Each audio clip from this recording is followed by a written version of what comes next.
105.3 The Fan and the Dallas Cowboys Radio Network present Touchdown Cowboys! Dallas Cowboys Football 2025 in crystal clear HD stereo. Today's pregame show is brought to you by Volleman's Dairy, the official milk of the Dallas Cowboys. Arrow Exterminators, official pest control provider of the Dallas Cowboys. Blockchain.com. Invest like your icons with Blockchain.com. Tito's Handmade Vodka. Tito's Handmade Vodka is America's original craft vodka. And by DallasCowboys.com. Keep track of the boys with daily podcasts and up-to-the-minute blogging at DallasCowboys.com and on the official Dallas Cowboys app. Now, here's Eric Chiafalo and Brian Broaddus.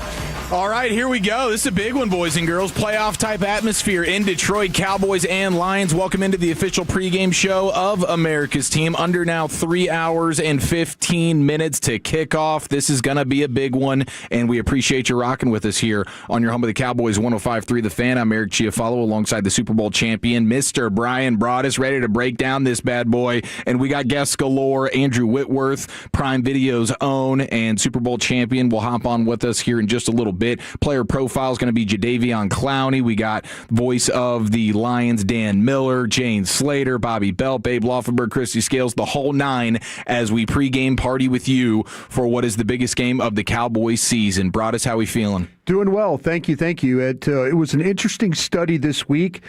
Last year, you studied this team that looked explosive.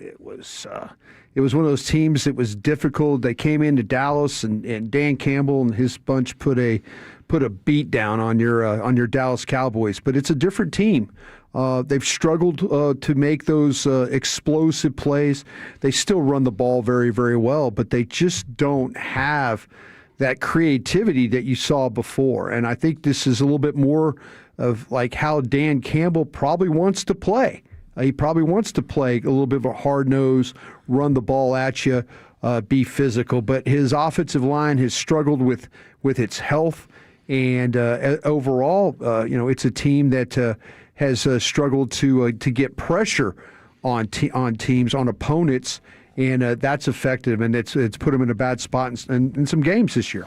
Yeah, no doubt. I mean, totally not the same type of Lions team that we've seen over the course of the last few years. I do have some interesting numbers, particularly with their offense, to reflect that. But, I mean, still definitely a solid team, not a pushover. You're not going to Vegas to take on the Raiders. No. This is a team with big-time expectations, and they still have some really, really impressive attributes about their team. And you know Dan Campbell's going to have them ready to play. Desperation mode at this point. I'm calling it a playoff game because I think this really is. When you look at the playoff percentages here, the Lions sitting at 30% right now to make the playoffs. If they win, it goes up to 45%. If they lose, it falls to 12%. All right, so they could be 45% chance to make the playoffs when they wake up in the morning, or they could be sitting at a 12% chance. That is not good. Cowboys sitting at a 23% chance to make the playoffs right now. With a win, that would jump up to 41%, and if they lose, it would be a 9% chance to make the playoffs. So this is a win or go home game, then? Is that what you're saying? It's pretty close. It's pretty close. It's pretty close. You'll still have some level of a chance here if for either one of these teams if they lose the game, but this is a big one. Two teams fighting right now for that wild card spot. Yeah, and in Dallas, if you kind of find a way to keep winning, maybe a shot at the division. No question. With Philadelphia, yes. The news coming down the pike about Jalen Carter and the surgeries that or the procedures that he dealt with, and how that team is completely different with him on and off the field. The splits are there. You could see it with your own eyes, the way they play. So this could be an opportunity for Dallas. Get a win here on Thursday Night Football. Put a lot of pressure on the Eagles Thursday night going to L.A. to play the Chargers. 877-881-1053. What is your Cowboys prediction for tonight? We already got our buddy Tim in Carthage going Cowboys 30, Lions 17. If you hold the Lions to 17 points, man, that would be fantastic. You come into this game with the Lions at home being a 3-point favorite, so it's pretty much a pick 'em outside of the home field advantage there for Detroit, which will absolutely play a factor. And your over-under for this game is 54. 44.5. So we'll see. I'm interested to see if this becomes a big-time barn burner, if the Lions can find some traction. I do feel really, really good about the Cowboys' opportunity to pass the ball. Like Dak, Lamb, and Pickens, they should be able to have their way with a secondary that's given up a lot of explosives here as of late, and they've got some guys banged up in the secondary, and they got a bunch of tiny corners. Yeah, but the thing that you have to worry about, Eric, if you're a Cowboy fan, is these are two of the better linebackers you're going to play. Campbell and Anzalone? Yeah, absolutely. And Jack Campbell, he is one of those guys when you run the football, and Dallas loves to run the football inside. That's their bill. That's what they're kind of built on, that with the center, the two guards, the power. That's where they are. And, Nate Thomas, an opportunity for him. It's a road start, his first road start. We'll see what they do, moving Aiden Hutchinson around. He's going to get in a track stance, and he's going to come flying up the field. Wouldn't be surprised if the Cowboys try and run the ball at him a little bit in this game. But these two linebackers, you're going to see some blitzing here. You're going to see a ton of man coverage, and you're going to see some blitzing. And now it's about, you have one of the best blitz pickup guys in the league when you look at Williams at the running back spot. So they're going to challenge you in a couple different ways with their blitz. They haven't got a lot of pressure overall. Their main pressure has been with Aiden Hutchinson, but Dallas, again, not having their starting left tackle. Nate Thomas played really well in the Kansas City game. No pressures allowed. So for him to duplicate that feat again would go a long way for a Cowboy victory tonight.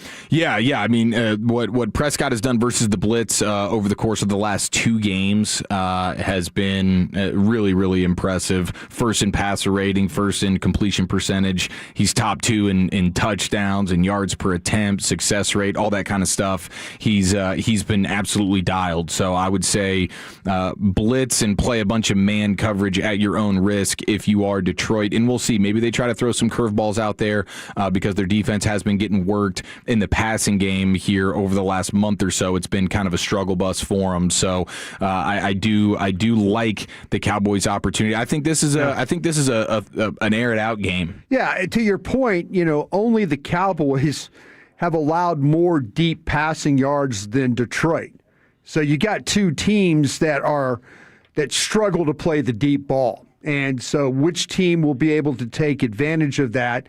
Will inside pressure be a problem for the Lions? Will edge pressure be a problem for the Cowboys in this game? We've seen Dak Prescott, that ability to off the play action where they it's like a zone run, and then they kind of drop deep, and then they throw the ball all the way back across the field with routes that way to kind of get an extra blocker on the outside. So there's ways of doing this. I think that both teams are going to challenge each other on some deep throws. We'll see about with Williams with the Lions, and then we'll see with Lamb and Pickens as far as what the Cowboys are going to do. 469, Cowboys win 28-17. Dak goes off, and Dan Campbell will risk it on many fourth downs. Yeah, that's been a big-time story. Been a problem. Yeah, I mean, we know Dan Campbell is synonymous with going forward on fourth down, and it's usually been in the pros category for them and not the con. But this year, they've struggled. He's still been just as aggressive, but they just haven't been able to actually convert those, and that'll certainly go a long way in tonight's game as well. 903, Detroit 28, Dallas 27. Dan Skipper scores 4 touchdowns in this game as an all-time prediction right there. That sounds like an Arkansas fan right there. Yeah, my goodness. 817, London from Fort Worth, Cowboys 45, Lions 36. Looking at a barn burner right there. I know RJ Choppy was predicting like a 50 burger for the Cowboys in this game tonight. He thinks it's going to be an absolute fireworks show. And if the Cowboys can't get pressure on Goff, then I guess you could see it going that way to some extent, but I think it's their rushing attack with the issue with Amon-Ra St. Brown, and we'll see. It seems like he's probably going to be a game-time decision, but like their passing game now, no Laporta, the offensive line, and the pressure that's been getting on Goff. I think it's really about can you contain Jahmyr Gibbs and not let him bust 40, 50-yard bangers on you? Yeah, talking to some staff members before we went on air, this was like during our radio show, I was texting with some people in Detroit, and I asked, I go, do you expect St. Brown to play? and they were thinking that he would not play from what they know about the injury. So, hey, you can't say that you're not preparing for guys, but in this case, the Cowboys feel like that because of the severity of the injury, that him being a game-time decision, we'll see. But, man, the people will tell you, though, this guy is extremely tough in Detroit. They'll tell you. If there's a guy to fight through some things and try and play through some things, it would be this guy. But I know on the Cowboys' end of things, they're thinking that he's probably not going to play what they know about the severity of the injury. Yeah. There's plenty of injury conversation to be had here. Amon-Ra St. Brown, and then on the Cowboys side, it would be Javon Clowney. We'll hear from him in the player profile, and we'll get some updates on him. What will be the Cowboys' plan defensively if Clowney can't go versus a team that really likes to push that ball to the edge? We'll talk about that and much more coming up. Now, just over 3 hours to kick off here on your Cowboys pregame show, and of course, we welcome in Andrew Whitworth, Prime Video's own. The game's on Amazon tonight. Do not forget that, Tolos. And he's a Super Bowl champion, one of the best left tackles in the sport over the last decade plus, and he joins us next right here on The Fan. Cowboys fan.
58 minutes to a Thursday night Cowboy kickoff in Detroit Ford Field to take on the Lions. About to get you the player profile, Javon Clowney. Hopefully he's getting set to play. We'll give you the details on how the Cowboys might approach it if he is out. I just saw this from Jane Slater, who joins us next hour. She's in Detroit, and she said, just ask Dak what he remembers from the last game here in Detroit. His quote is that we lit them up. Lot of passing yards, about to do it again, he said with a confident smile, and I like the sound of that. I think the Cowboys threw the air tonight, rocking on that Prize Picks Broadus. You know that. Sure. And I'm hitting it heavy with the Moors on guys like Lamb, Pickens, Prescott. I think they should have some good opportunities tonight. Now let's take a look at this Cowboys defense, but first we stop down for today's player profile. The three-time Hall of Famer Chris Arnold standing by with Cowboys defensive end Javon Clowney.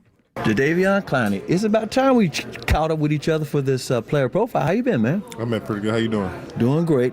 You've been with the team a couple of weeks, actually about a month now. Can you talk about how the defense has transformed since you got here, and then you add with the trades and whatnot, and Quinn and Williams and you guys? Yeah, we were just trying to figure it out. Had a lot of talent in the building, and we were trying to put it together. A lot of new faces around, and a lot of guys just coming in and trying to work together and figure each other out. It took some time, but we started to put it together, and now it's starting to roll. We just got to keep it going. Can you talk about the 2 sacks? The last game, you guys, of course, beat the Kansas City Chiefs. You got Patrick Mahomes a couple of times, but that's not necessarily your game. Your game is pressure and wrecking havoc back there, but you got them sacks too. Yeah, it should be. But yeah, it was a lot of effort, going to it. Everybody's just doing their job, not just myself, but the guys around me also. There was covered effort working together. The guys down the field in the secondary did their job. I just continue to play the game and to the whistle and hustle into the ball and try to make a play. Okay, so you guys knocked off the 2 teams that were in the last Super Bowl. Back-to-back, Philadelphia and the Chiefs within 4 days. That's what's been impressive around to a lot of people. It's like, okay, the Cowboys are on a roll now, and it seems like all the pieces are fitting well together. Can you talk about the chemistry on the defense? Yeah, it's been nice. Like I said, a lot of new faces, guys coming back from injuries, and it's been nice to have them guys back in the secondary, and just trying to get your team healthy around this time of the year, and you can try to make a run for the playoffs. Hey, you've been around long enough, so you've seen what it takes. Can you talk about what's in front of you guys? You got guys got Detroit this afternoon. Can you talk about the Lions and their offensive line and their playmakers and golf and those guys and what you're looking forward to today? Oh, yeah, that's very explosive, man. I think they got one of the better quarterbacks in the league. Golf can make all the passes on the field. Very smart, can read the defense, and got one of the best running game with a 2-headed monster back there and one of the best old lines. So it's going to be a great game. They got their guys, we got our guys. We just got to come to play our game and prepare like we've been doing throughout the week and go ahead and execute and play complementary football. I meant to ask you this right off the top. How did you happen to choose the Cowboys? Because, again, it was your choice. You were a free agent. The season had already started, and it was like, wait a minute. They're talking to Clowney, and he might come. How did you happen to choose the Cowboys? Because a lot of other teams are out there, too. I felt like it was a good fit for me because the guys they had here, I felt like they had a great secondary with Diggs and Bland and Hook and Dono and all of them guys. Right. I felt like I could have helped them. It was a situation that could help me and I could help them. So it was kind of a good fit for myself. With the great explosive offense, get out there and just try to call habit, like you said, and try to help the team make plays. And finally, we'll let you out here. It's game day. What's your mentality on game day? Do you need some kind of music to lift you up? You need quiet time? What's your kind of routine going into? You eat certain things? You avoid certain things? What's your time like going into the game? Day of the game. I just really be relaxed, man. It's something I do all the time and just play football. So I really try not to go too crazy to change up no routine. The same routine I have throughout the week of practice is the same one I try to keep on game day. And just try to rock out. And might play a little music, but it's not no turn-up music. It's like more chill, relaxing music. Just got to get myself relaxed and I know I got to get ready for a game. All right, good luck today, JD. Thank you again. Javon Clowney. Thank you, CA, and thank you, Javon Clowney. Today's player profile brought to you by Buffalo. The creators of Buffalo bring you NFL casino games. Kick off with America's team on and off the reels with Cowboys-themed casino games developed by Aristocrat, a proud sponsor of the Dallas Cowboys. Do you have a gambling problem? Please contact 1-800-GAMBLER for 21 and over. All right, so we have questions about whether or not Clowney's actually going to play tonight. A true game-time decision. Yeah. The Cowboys did elevate edge rusher Isaiah Land from the practice squad for tonight's game. So that might be a move that indicates maybe they're not feeling super confident about Clowney. Tell me how impressive Clowney has been, Broadus, and what would the approach be versus a rushing attack tonight that can get after you a little bit? Yeah, this is the problem that you run into, and this is just how good Clowney and then also Donovan Ezeraku has been. Is we all kind of focus in on what's happening with the defensive tackles with Kenny Clark and then with Quinnen Williams. The linebacker play is clearly improved. The run fits have been better. But, man, the way that the Lions like to run the football, it's going to be they're going to try and hit you a little bit. They're going to run out of the shotgun predominantly. They're going to maybe get into that pistol formation where they'll have the back right behind Goff right there and then hand the backs the ball and then let them make the reads. But they're going to try and get the ball out on the edge on you. And Clowney has done a really nice job because, number one, is he has really good awareness of where he needs to be and how blockers try and take him on. I mean, having Penei Sewell as that right tackle, that is a huge advantage. And that's why the Detroit Lions are a right-handed running football team, because of Penei Sewell and what he could do and the movement he can get. So having somebody over there like Clowney that plays with length, that plays with power, could stalemate Penei Sewell would be huge, because if these backs capture the edge, they're capable of getting to the edge and getting around it, though. But if you kind of can wad things up and make them have to hesitate a little bit, maybe that'll give you the opportunity to get some other guys in place. But a soft edge in this game could be a big, big problem for the Cowboys. Yeah, and you mentioned the rookie Donovan Ezeraku has been fantastic as an edge setter. Like in the run game, that's really where he's been most impressive this year. But him and Clowney together is what you love. If you're not going to have Clowney, I don't think Isaiah Land's really that guy. I like him as an edge rusher. We saw him from the preseason a few years ago. Yeah, it's going to be Fowler and Sam Williams and those guys. And what you might want to do is think about now playing Donovan Ezeraku instead of the right end, play him on the left end. Get him on Penei Sewell. Get him on Penei Sewell. And, Donovan Ezeraku he's had some really good matchups with some tackles. He's gone against some big-time tackles. I mean, he's, the last couple times out against Jordan Mailata, got a lot better. And every week he's gotten a little bit better when it comes to his run defense. And he is a guy that has that ability to kind of hold up against a guy that plays with some power. So that would be my thought, that if Clowney can't go, then look for Donovan Ezeraku to be on that left side of the defense, and then they're going to try and figure out is it Fowler, Sam Williams, who is going to play the right defensive end. I mean, in more obvious running situations, I like the idea of having Solomon Thomas out there on the edge. Well, I know he's more of an interior player, but he's got the build where he could kind of be that tweener, strong as an ox. Yeah. I mean, I would think about it if I was Eberflus. No, I don't think any options are bad options in this game, and especially when it comes to, I think the way the Lions beat you in this game tonight is if running the football. Agreed. I just think that if all of a sudden you don't have a great answer, we saw it at the Chicago game. Was it a 19-play drive? I mean, Dan Campbell would love nothing more than getting both his backs, say, over like 120 yards apiece. He'd love nothing more than that. If Dallas doesn't stop the run tonight in this game, I think they lose. Yeah. I'm picking them to win. But all of a sudden we start watching this game and it's 5, 6, 7 yards a chunk, and Dallas has got no real answer, then this could be a very, very long night. Okay, so some of the numbers that I found interesting, and a lot of this I saw from Nate Tice of Yahoo Sports, and just comparing this year's Lions offense to the offense of years past, where, I mean, they've really been a fireworks show. They've been absolutely fantastic. Of course, they lose Ben Johnson, a lot of the coaches on that staff, and then they've dealt with a lot of injuries. Maybe the best center in football over the last few years, Frank Ragnow, gone, and the offensive line has it's taken a toll on them. And now they're coming in here banged up. But when you look at some of the differences, like the quarterback knockdown rate, when your quarterback gets hit or sacked, they're 28th this year compared to being anywhere from like 10 to 14th over the last 3 seasons. So they were good at keeping Goff clean, and this year not so much. I mean, Goff has been sacked 25 times this year. Last year he was sacked 24 times for the entire season. Mm-hmm.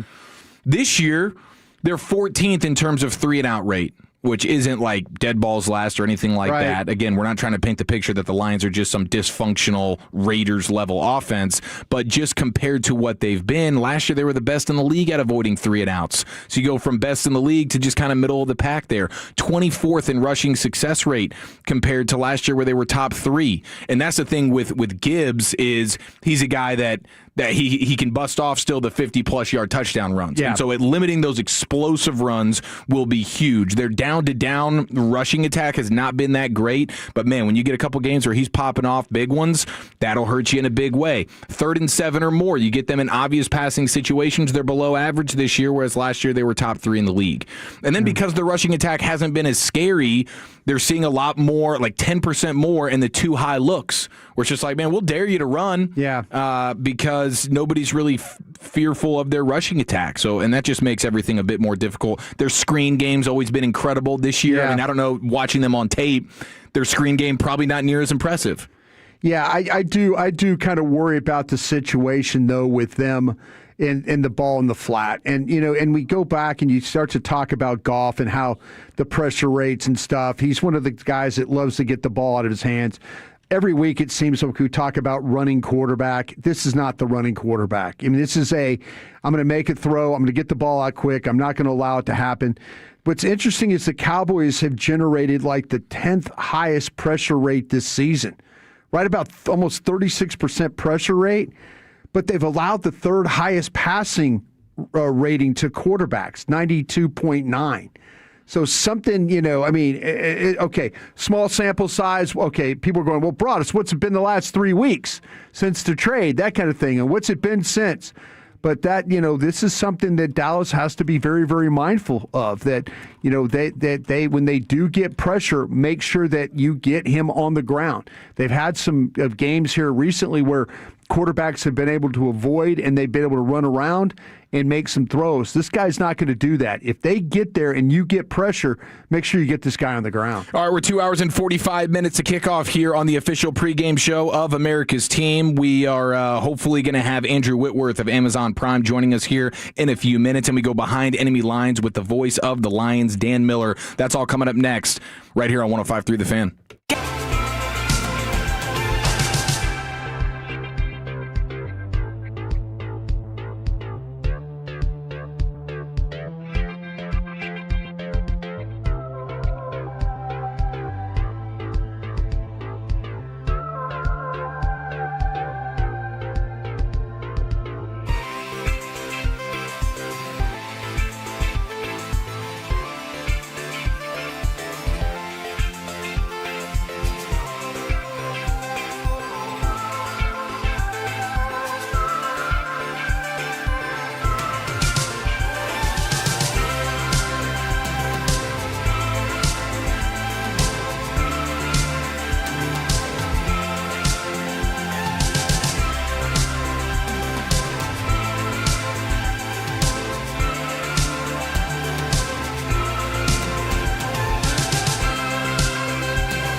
2 hours and 39 minutes to kick off. Welcome into your Cowboys pregame show. I'm Eric Chiafalo alongside the Super Bowl champion Brian Broaddus, getting set for Cowboys in Detroit to take on the Lions. And we'll go live to Ford Field and go behind enemy lines with the voice of the Lions, Dan Miller, here in just a moment. Let's also get that Meat Church Menu of the Day champion crack in here, 877-881-1053. Whether you're a backyard griller, Cowboys tailgater, or Pitmaster Pro, Meat Church has everything you need. Visit meatchurch.com, your ultimate destination for the finest rubs, seasonings, and barbecue supplies. Matt Pittman and Meat Church, the official pitmaster of the Dallas Cowboys. And now that I got me that Traeger for Black Friday, Broaddus, I've been just all over. Had to hit that sub button on the Meat Church deal and getting me right.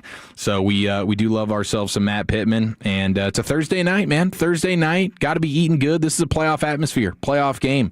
So put it all on the table tonight. Let us know what you got cooked up. One of the biggest improvements for the Cowboys defense since the bye week, that third down defense, which was so god-awful, Broaddus. I mean, over 52% third down conversion rate when going up against the Cowboys defense for the better part of the season. That was dead balls last in the league. But now opposing offenses are converting 35% of their third down attempts, and that's top 10 in the league. So getting Detroit into third down, we already told you on third and long, they're kind of middle of the pack this year as opposed to being one of the best in the league like they had been in years past. And another thing to keep in mind, we know Dak was telling Jane Slater just a little bit ago, like a lot of passing yards, about to do it again, just like he did the last time he played in Detroit. But like Pickens 6'3", Lamb 6'2", and their corners are sitting at 5'9". Yeah, like that size mismatch right there, that's got to be taken advantage of. Yeah, you would hope. And you know, there's been administrations in the past that every time you felt like that there was a favorable matchup, that they were just they weren't even watching tape. I think this crew has done a much better job when it comes to looking at and targeting guys that potentially could be maybe a defensive coordinator is trying to hide a guy in coverage, or maybe they're trying to hide him as a linebacker. And the really, really good teams find ways to put those particular players in harm's way. And Schotty and the crew, with all the injuries that the Lions have been having to deal with on the offensive side of the ball, the defense, the secondary, it's kind of one of those things where, you would hope that they would, with the full week, they'll say, okay, we need to attack the Lions this way. If they're going to play us a ton of man coverage, which has been kind of their MO all year, only the Jets play more man coverage than the Lions. If there's ways to beat this man coverage and get protection, well, they've got to take advantage of that, and they've got to attack the guys that clearly are struggling right now for them. All right, let's get out to Ford Field in Detroit and welcome in our next guest. So the Browns set to punt. Khalif Raymond back deep for Detroit. Punts away. Khalif, not a great punt. It's going to come up and field it at the 34. Makes the first man miss. There goes the 40. 45 to the 50. Leaf angling at the 40. To the 35, to the 30. To the 25. Sir. Say goodbye. Khalif Raymond to the house. Touchdown, Detroit Lions. Oh, baby, what a run back. And that started with him making the first man miss. Khalif with some magic out there, and the Lions extend their lead. All right, it's time to go behind enemy lines with the voice of the Lions, Dan Miller, here on your Cowboys pregame show. Dan, thanks for the time, man. How you doing? Anytime. I'm doing well. How are you guys? We're fantastic. This is, the build up to this game, very, very exciting. This feels a pretty must-win playoff-type atmosphere. What's the temperature of that locker room right now in Detroit? Yeah, they understand. This is a different spot than they've been in the last couple of years when they were leading the pack and, winning the division a couple of times. Now all of a sudden they put themselves in a position where they understand they got to find a way to win this game, and it starts with playing better football. Even before you get to the Cowboys, they've got to be better than they have been recently, offensively, defensively, and that's the only way they're going to find a way to get this thing done tonight. They're confident they can do it. They are obviously beat up and missing some key guys, but everybody is at this point in the season, so that's not an excuse.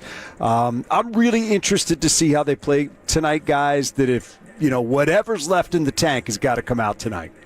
Dan, Dan Campbell took back over the play calling from John Morton, and I'm not going to get into the whole Ben Johnson thing because we kind of understand that. But is Dan now with this offense? Is this really what Dan wants the offense to be the running, the physicality that they put? I know the injuries and stuff have been tough, but is this more what Dan would like the offense to be? Yeah, I mean, he's calling the plays, so he's obviously putting out there what he wants to see. It just hasn't been consistent lately, really going back to the Kansas City game. You went into the Kansas City game. I think they were 4-1 at that point, number 1 in the NFL in scoring. And while they're still top 5, they just have not been clicking the way that they used to. We're used to seeing this team put together those runs where they will score touchdowns on 3-4 straight possessions. Right. It just hasn't been happening. They've gotten in their own way, gotten behind the down sticks, been inconsistent, too much pressure on Jared Goff. Just a lot of things have gone wrong. So whatever he wants it to be hasn't necessarily been visible because things have gotten in the way, whether it's drops or, miscommunication on the front line or just getting beat on the front line or not being able to run the ball consistently.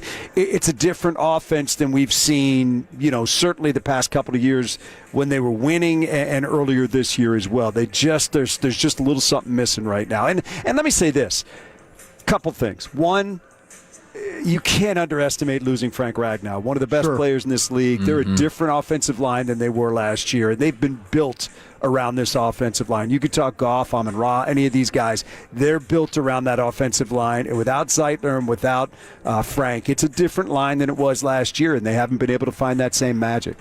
Dan, what terrifies me tonight is you're going to have some calls with Gibbs and Montgomery running through Dallas's defense. And is that really the best path with the injuries, with St. Brown and all, and the tight ends being banged up? Is that really the Lions' best path to a victory tonight? Well, I mean, let's say nobody's been running the ball through Dallas's defense for the last 3 weeks, so they have to find some way to do that. But yeah, there's no doubt. They're even when those guys are right, they want to run the ball because Jared is one of the best in the league when it comes to play action passing, and the numbers back that up. But if nobody respects the run and you're not doing that consistently, it's hard to do. Now, the game they won a couple of weeks ago against the Giants, that was basically 3 long Jahmyr Gibbs runs. I think they'd like to grind it out a little bit against Dallas tonight. I think the more they can do that, the more they can control the ball, the less Dak is on the field with that offense that's clicking right now against a Lions secondary that's missing some guys. So, yeah, absolutely. It is a big part of their personality here in Detroit and has been.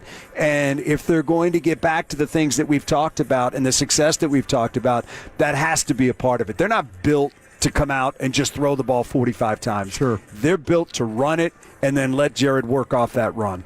Dan, we kind of like when you were watching your tape and study the pressure. Aiden Hutchinson, the way he plays, he's unique in every level. But where has the pressure come, or lack of pressure, come from the Lions this year?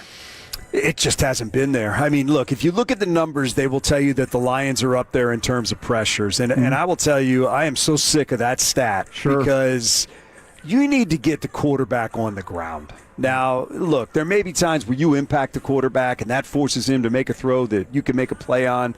But for the most part, even if you go back to last year when Aiden went down and they traded for Za'Darius and he came in here and all of a sudden these numbers started popping up. Lions, top of the league in pressures and this and that. We're giving up 31 points a game. Yeah. And from the Buffalo game on. And I just... The pressure, sure, maybe it's been there at times, but they're not getting the quarterbacks down. They got 2 sacks in the last 3 games, one of them on the final play of the Giants game. It just hasn't been good enough. And I think they were counting on some guys other than Aiden to win, and frankly, they haven't been winning their one-on-one matchups. And that's the one thing they've talked about here a lot is, look, if Aiden's going to take up 2 or 3 guys, then somebody else has got a one-on-one, if not 2 or 3 guys, and they've got to find a way to win those and get to the quarterback. And Aleem's come close, and Al-Quadin Muhammad's got 6 sacks, but he's been quiet lately. So it just hasn't been good enough. And that exposes a secondary that has been beaten up this year with injuries and missing some key guys, as they will be again tonight, with Terry and Arnold being on IR and done for the year and Kirby Joseph still out.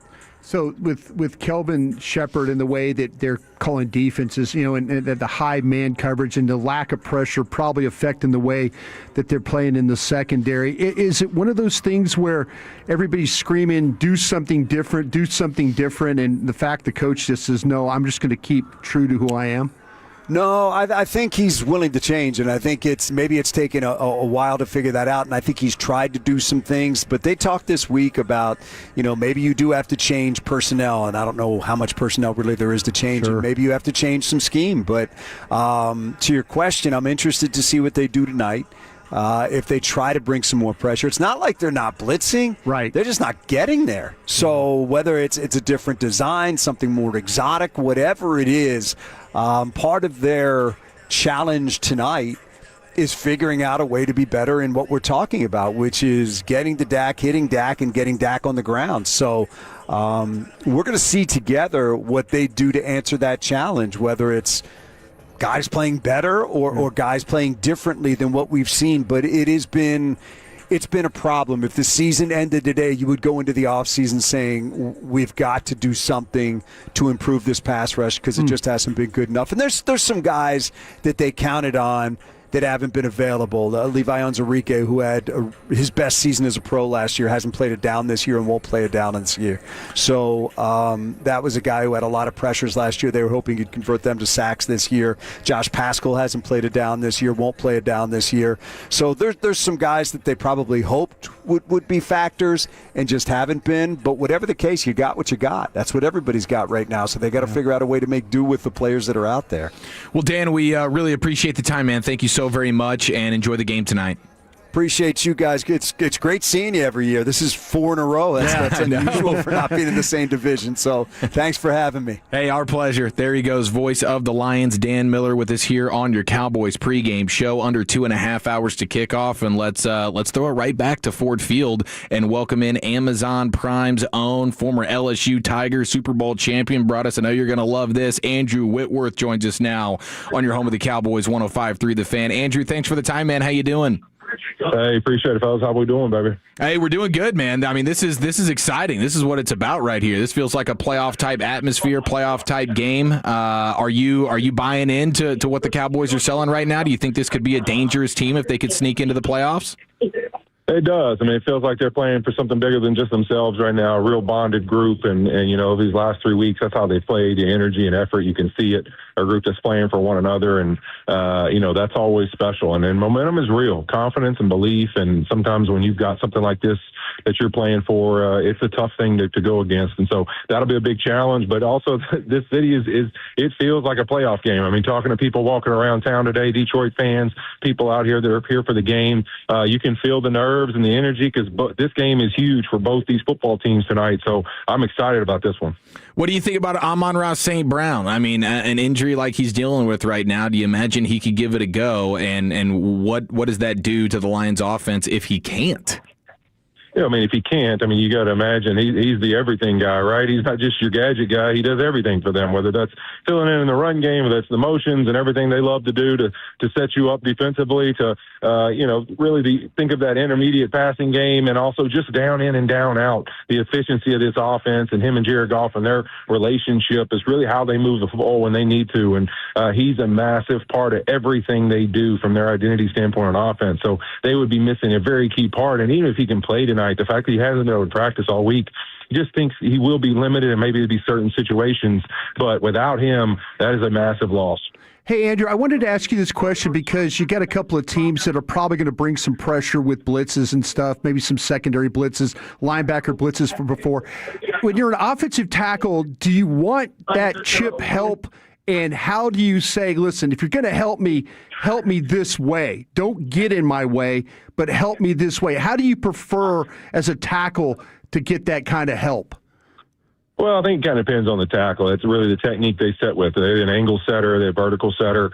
Probably a vertical setter, you like chip help a little more because it's outside of your edges. And, if you're an angle setter, you probably don't love chip help because you like to get out and get on guys and you don't want them to jump underneath on you.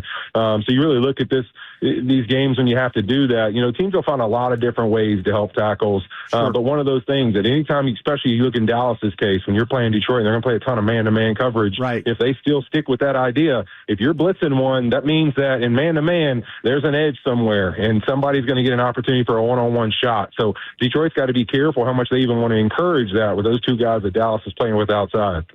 NFL on Prime's Andrew Whitworth with us here on The Fan. So what would be your evaluation of this Cowboys offensive line, Andrew, and especially the rookie, Tyler Booker? Oh, man, I'm excited about him. I mean, you're talking about a guy who looks like he knows how to walk it and talk it, brother. I mean, the guy can play football. He talks about how he wants to play football, the identity he wants to play with. His head coach supports it, talk even more. To me, he's not just a young, good player. He's a tone setter. And he's come in and he said, hey, I'm going to be myself.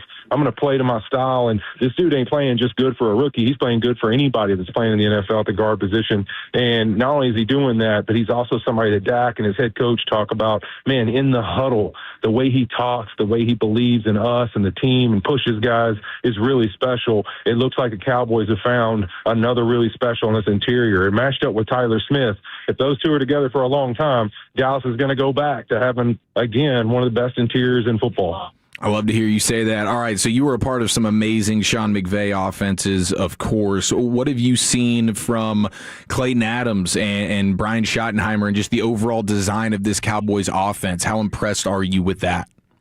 Well, I think anytime you see this stuff in the league, you want to see people evolve and you want to see them kind of figure out what's best with the actual players they're playing with, right? What are my chess pieces and what's the best, really strategy that we have to execute? And I think when you look at this offense, their ability to really say, hey, our two guys on the outside are special. And with George Pickens and CeeDee Lamb, how many times can we get them opportunities where if the defense wants to spread their leverage to one of them, then the other one doesn't have it and we're going to go to him? And that's something they've really done. They've kept those two apart. And when they're split up, defenses are in a tough bind because they don't know which corner they want to lean to and which one they want to help. And if they want to try to help on both, this run game, this inside run game, they love it inside the tackles. They've been able to show the physicality with those big guards and Javonte that, that is really down in and down how he can move it. And then when you want to stop that, the play action passes and the way they've been able to lean on it, you can see that Brian Schottenheimer has really learned his personnel and said, all right, what are all the ways that we can have an answer for what defenses want to do to stop us? And your ability to evolve like that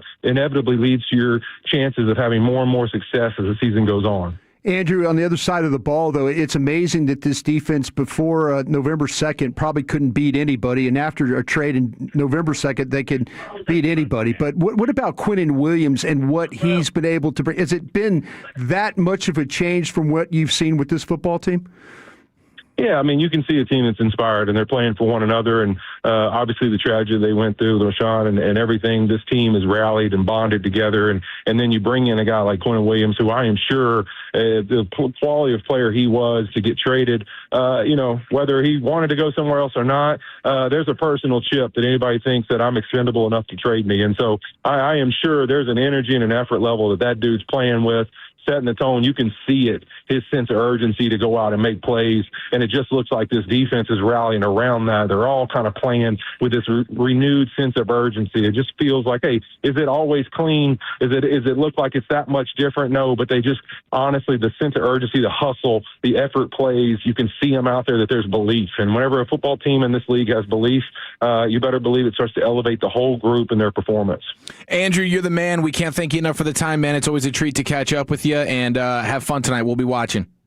Hey, appreciate it, fellas. Y'all have a great one. Yes, sir. Same to you. There he goes, Andrew Whitworth, NFL on Prime, as the Cowboys get set to take on the Lions in Detroit on Amazon, right? So we get Al Michaels, Kirk Herbstreit, probably get the golden retriever on the headset, and they'll be barking out as George Pickens finds pay dirt. You would hope that the golden retriever comes on the headset if the game gets out of hand in Dallas's favor. That's where you would like to see the dog involved, right? Absolutely. Absolutely. I'll hate that dog even more if it's because the Lions are running it up on us here like last year. Well, they ran it up on us last year big time. Yeah, it's redemption time, man. It's a revenge game. Yeah, let's get out there and let's run the score up. Yeah. I'm here for it. All right, I'm also here to crown the Meat Church menu of the day champion. We got 3 solid contestants. All right, so here's what we're going to do. Thursday night's kind of tough. We're going to welcome in Babe Laughenberg. All right, and we'll have him help us be the arbiter on this, as we are now under 2 hours and 20 minutes to kick off. Let's go back out to Detroit Ford Field and welcome in our buddy Babe Laughenberg next right here on The Fan. Heck of a win, fellas. Coach.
This is the Dallas Cowboys pregame show, brought to you by Bell Nunnally. Behind every great company. Jack Link's Beef Jerky. Feed your wild side.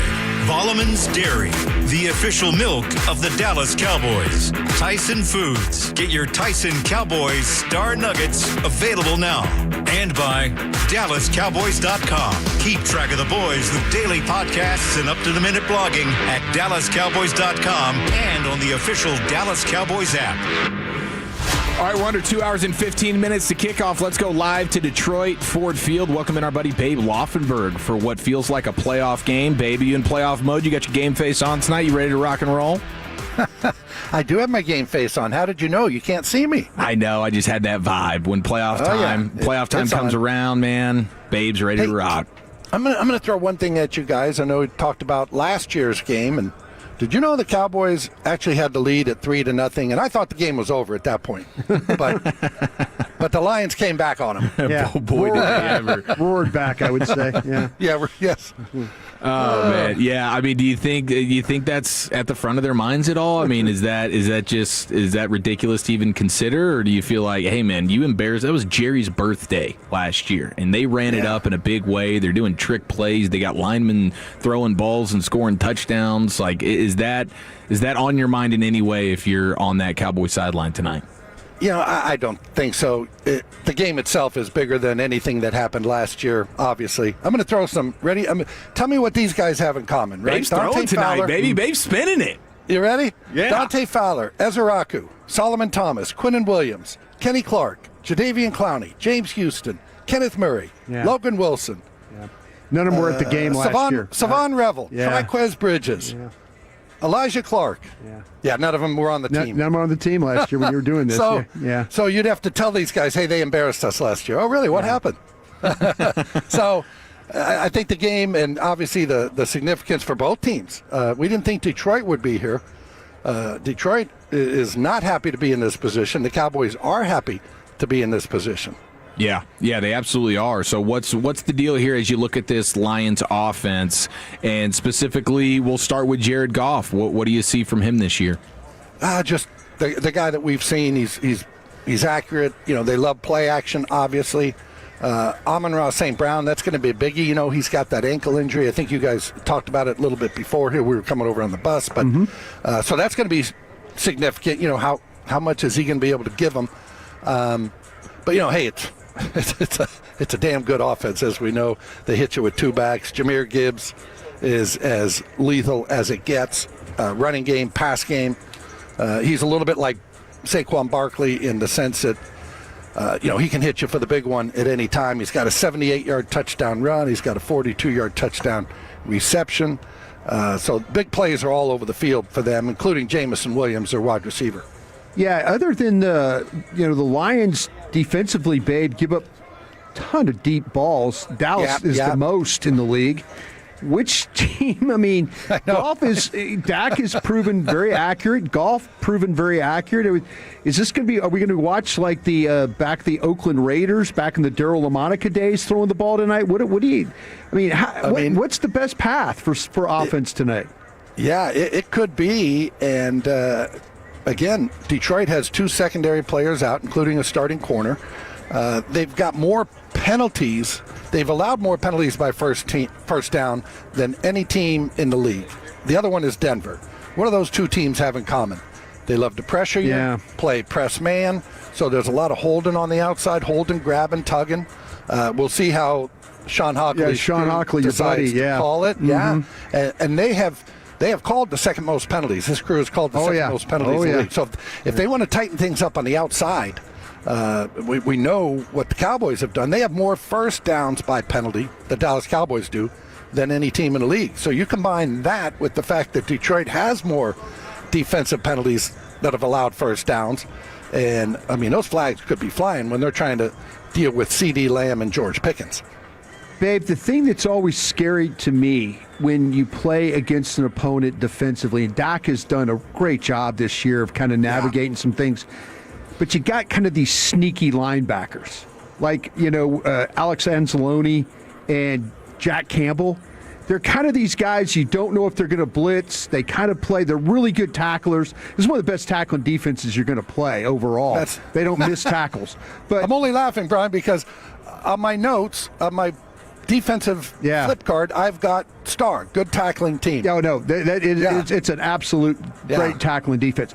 I just wonder about the sneaky linebacker or the sneaky Brian Branch, getting fooled in this game. And, that's the thing that I think derails Dak sometimes is maybe he doesn't always see. And talk about, from a quarterback's perspective, if you got a team that's pretty blitz heavy with the linebackers, but all of a sudden now they're not blitzing.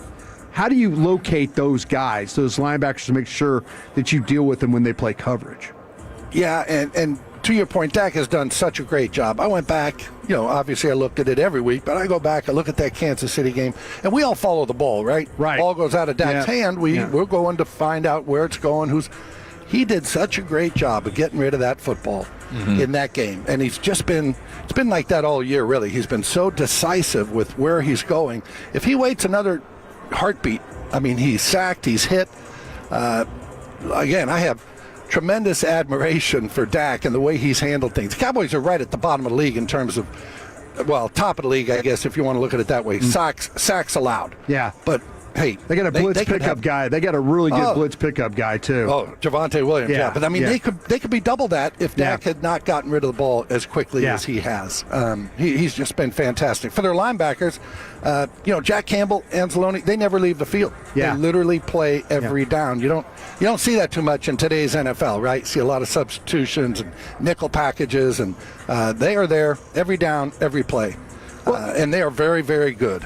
Yeah, we had on Dan Miller before you, and it was interesting that because this team plays a ton of base, they play with really the same personnel.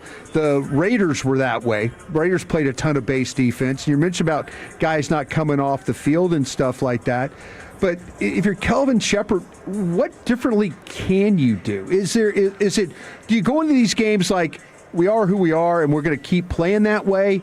Or can you make adjustments in the way you play your scheme? It's a good question. You can't, pound your head into the wall. Right. If you're a man coverage team, but you don't have the guys to go cover these receivers, right? You're going to be in for a long day. But as we know, teams tend to kind of be who they are. Right. And they don't. This is a heavy man team, play more man than any team in the NFL. You just don't usually see where they come out and they're going to be an 80% zone team tonight. That being said, as we know, they kick it off and everything you thought was going to happen, maybe it doesn't happen. But yeah, Kelvin Shepard, their defensive coordinator, he's going to have his work cut out for him. We know. Yeah, get ready for a great quarterback in Dak. You got a great running back right now in Javonte Williams, 2 receivers. He's got his work cut out for him. Yeah, get ready for rush 3, drop 8. Get ready for that. Yeah, that could, it's going to be. Brad's going to say, rush not getting home, Dak holding the ball, that kind of thing tonight. But the funny thing is, Dan Campbell is just one of those, hold my beer and watch this guy. Oh, yeah. They go for it on 4th down. Yeah. All sorts of trick plays. You don't know what they're going to do, but there's going to be 4 trick plays today that offense is going to have. They've had more fake punts than any team in the NFL since Dan Campbell has taken over. They've gone for it on 4th down, as we know, more than any team in the NFL since Dan Campbell has taken over. So heavy personnel with extra linemen coming on. Yes, you got to expect the unexpected. Yeah. Babe Laughenberg with us here on the Fan. All right, let's get you out with this one here, Babe. I heard you're another just award-winning conversation with Sean and RJ this morning. Did I win an award? Yeah, I believe it's in the mail. Okay. It's in the mail. Bobby's got it. I think Bobby's got it. If you want to find Bobby Belt, he'll give it to you. Yeah, just spray it down with some Lysol or something. Make sure, I love it. But I skipped through. I didn't want to hear the trivia question, so maybe you could hit us with your trivia question of the day. Oh, okay, yeah, you ready? So Amon-Ra St. Brown, obviously playing tonight, and Jahmyr Gibbs. They've had touchdowns in 20 games. They've each had a touchdown in 20 games together, right? Same game? Yeah. Which 2 players have the NFL record for each scoring a touchdown in the same game?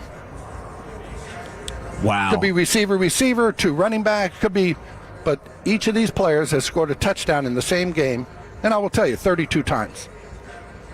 I immediately think about just the greatest show on turf, and I would just throw out Torrey Holt and Isaac Bruce, or like Marshall Faulk Torrey Holt, that's what I was thinking. Yeah. That would be a good one. Why don't you stick closer to home? Oh. All right.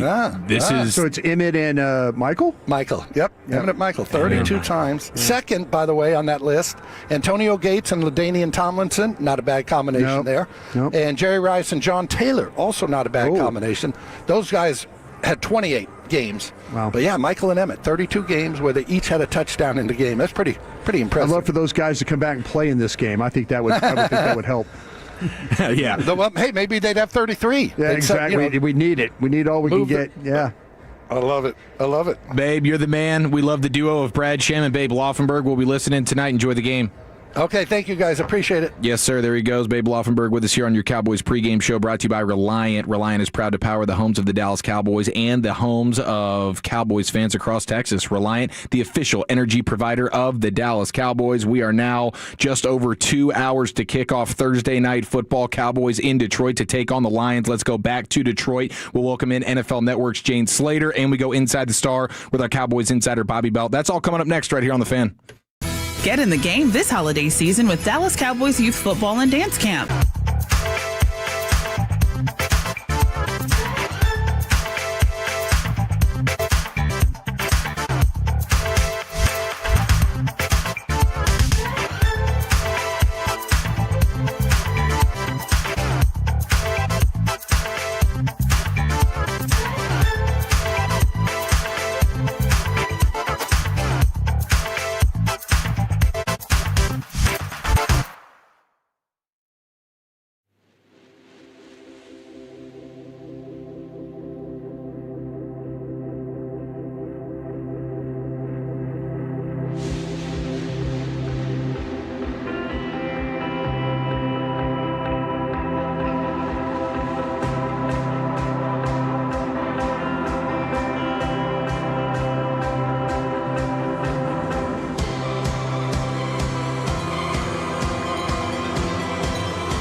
877-881-1053. Let's go live to Ford Field and welcome in our pal NFL Network's Jane Slater, live from the turf of Ford Field. Jane, how you doing? I'm doing great. How are you guys? We're awesome. Great to have you. Really appreciate it. Hopefully you're staying warm out there. I'm curious, what are we seeing out on the turf? We're worried about St. Brown playing tonight and Javon Clowney as well. Well, let me give you a little update that's not going to make Cowboys fans feel great. Yeah. I just saw Amon-Ra St. Brown sprinting around here, and now he is hopping on both legs right now. That ankle's looking good, guys. Yeah. I mean, this is a guy that in 5 years has only missed 2 games. There was a lot of sentiment leading up to this one that he was going to find a way to play, and you've got to think in a game like this against the Cowboys and a little bit of a mini bye week for them next week, he's doing everything he can to get out on this football field. I think the fact that he was listed as questionable kind of gave you the indication that he was going to be, or he's going to try and give it a go. Yeah. And then as for Javon Clowney, we saw him out here with Britt Brown, the director of rehabilitation for the Cowboys. He was off on the resistance cords. I saw him talking with Aaron Whitecotton, but I haven't seen him out here since. So that one always makes me feel a little bit more 50-50. I was told he was still a true game time decision. I'll keep some eyes on that for you as well. Awesome. Thank you. Jane Slater with us here on The Fan. I saw a nice little clip. You saw Dak walking into the building. He seems like he's pretty confident about tonight. Well, I was nervous. I got to be honest, guys, because, I walked up to him, and he does that walk around the stadium as they do. And I said, what did you remember from the last one you were here? Thinking he was going to give me something innocuous, right? Mm-hmm. And he said, quote, that we lit them up, a lot of passing yards, about to do it again. And just to make sure, I said, can I quote you on that? And he said, sure. And I've already seen it starting to make its rounds around Detroit Lions Twitter. So I'm sure it's made its way to the locker room. But it's not my fault. No matter what happens, he was of sound mind, and I had his permission to put that one out. Well, I mean, he's got good reason to be confident with the way he's playing. Pickens, Lamb, and this Lions secondary's giving up some explosives. But just looking at Dak, it feels like he's playing the best ball of his career. He absolutely is, and I think his statement before the game tells you he feels that way as well. I mean, this is a guy, we've seen some strong years for him, but I think the running back by committee years were tough. I think at one point the play calling sort of hampered him. We weren't seeing him take some of those deep shots. I thought they were playing conservative with him at times. And I feel like in this offense, there is a real synergy between he and Schottenheimer and just the way he sees the game. Obviously, it's slowed down a lot for him. And I just think they're trusting Dak at the line of scrimmage more. And when you've got a guy like George Pickens, I was just looking at the numbers. This was pretty interesting to me. He is not scared to take those deep shots when there's only a yard of separation. I think the only guy that ranks higher in the league at doing a better job is that Drake May. Yeah. But I think it's the trust he has in George Pickens. Even when you watch Pickens, it's almost like in the past you might have not trusted your receiver and you're waiting for that route to develop. Even when he's double or triple team, like when I went and watched back NFL Pro, there's your plug, great way to check out video, just plug in the player, plays all their plays in a game, all their snaps. You will watch those plays. It feels like they're slowly developing, but Dak will just lob it up there, and George always finds a way to come down with it. And I think that sort of confidence these guys have in each other, I think, is speaking volumes to the way they're playing offensively. Jane, Dallas, I mean, we kind of thought that maybe we'd see Diggs this week. It's not happening. Have you run into anybody talking about how much they're pleased with, or is there? I don't think there's any concerns, but how the young secondary has kind of played since the guys have come back from injury. I think one of the reasons, I think we can all agree this is a playoff game of sorts for the Cowboys. I mean, you are staring this down. I think if they didn't trust their young corners like Siobhan Ravel, we might be talking a little bit differently about this lineup. But the fact that they felt, even though he's working out in practice, and I tend to agree with this, guys, there's been a rhythm. Yeah. I mean, in the 3 weeks that they've had Siobhan back there, starting at corner, they've won. And so we've seen them limiting his plays. He was on a little bit of a pitch count, but we're seeing it expand a bit. It kind of goes back a little bit to Dak Prescott that rookie season, right? You stay with the hot hands. And I just wonder if that's going to continue on here. I just wonder because there was some talk that people were saying, listen, we're going to have to move on from somebody in this secondary potentially that's kind of helped us turn around some things. And maybe that's Bridges or whoever, but man, I sure thought that Diggs would probably be back in the mix. But you talk about the rhythm, and I think you're right about that. Yeah, I mean, I'll dig a little bit deeper on this one, but that seems to be my sense, guys, is just, if it ain't broke, why fix it? Yeah. And he's had such, I think, an impact, especially when you look at the Chiefs and their receivers, the Eagles and their receivers. If he can handle that test, I feel good about him being in the game. I mean, when you bring a guy that's missed, this will be 4 games now for, Trayvon, do you want to mess up the chemistry at this point in a game that means so much? Yeah. Well, staying on the defensive side of the ball, the Quinnen Williams addition's been huge. Just how impressive has he been in terms of leadership and bringing guys along with him? I think it's his energy. I was just talking to Kaylee Hartong, who does TNF. We work together on Longhorn Network. She was there right before me. And she was joking that she was looking for Osa Digizua because she said Quinnen was cracking them up in their production meetings and saying that Osa was Mr. Dallas. And she wanted to find Mr. Dallas because that's all that Quinnen could talk about. And so for me, what stands out is they have been so smart about the free agents that they have brought in here. I mean, I think we saw this in Mike McCarthy's first year, right? They didn't have the right fits in free agency. No. And we saw that first year. There was, I always likened it to beta fish. You can't put 2 beta fishes in a bowl. There was too many alphas. This group feels very selfless. I did notice a big turnaround after Marshawn Nealon. It was such a tragic accident that truly brought this group together.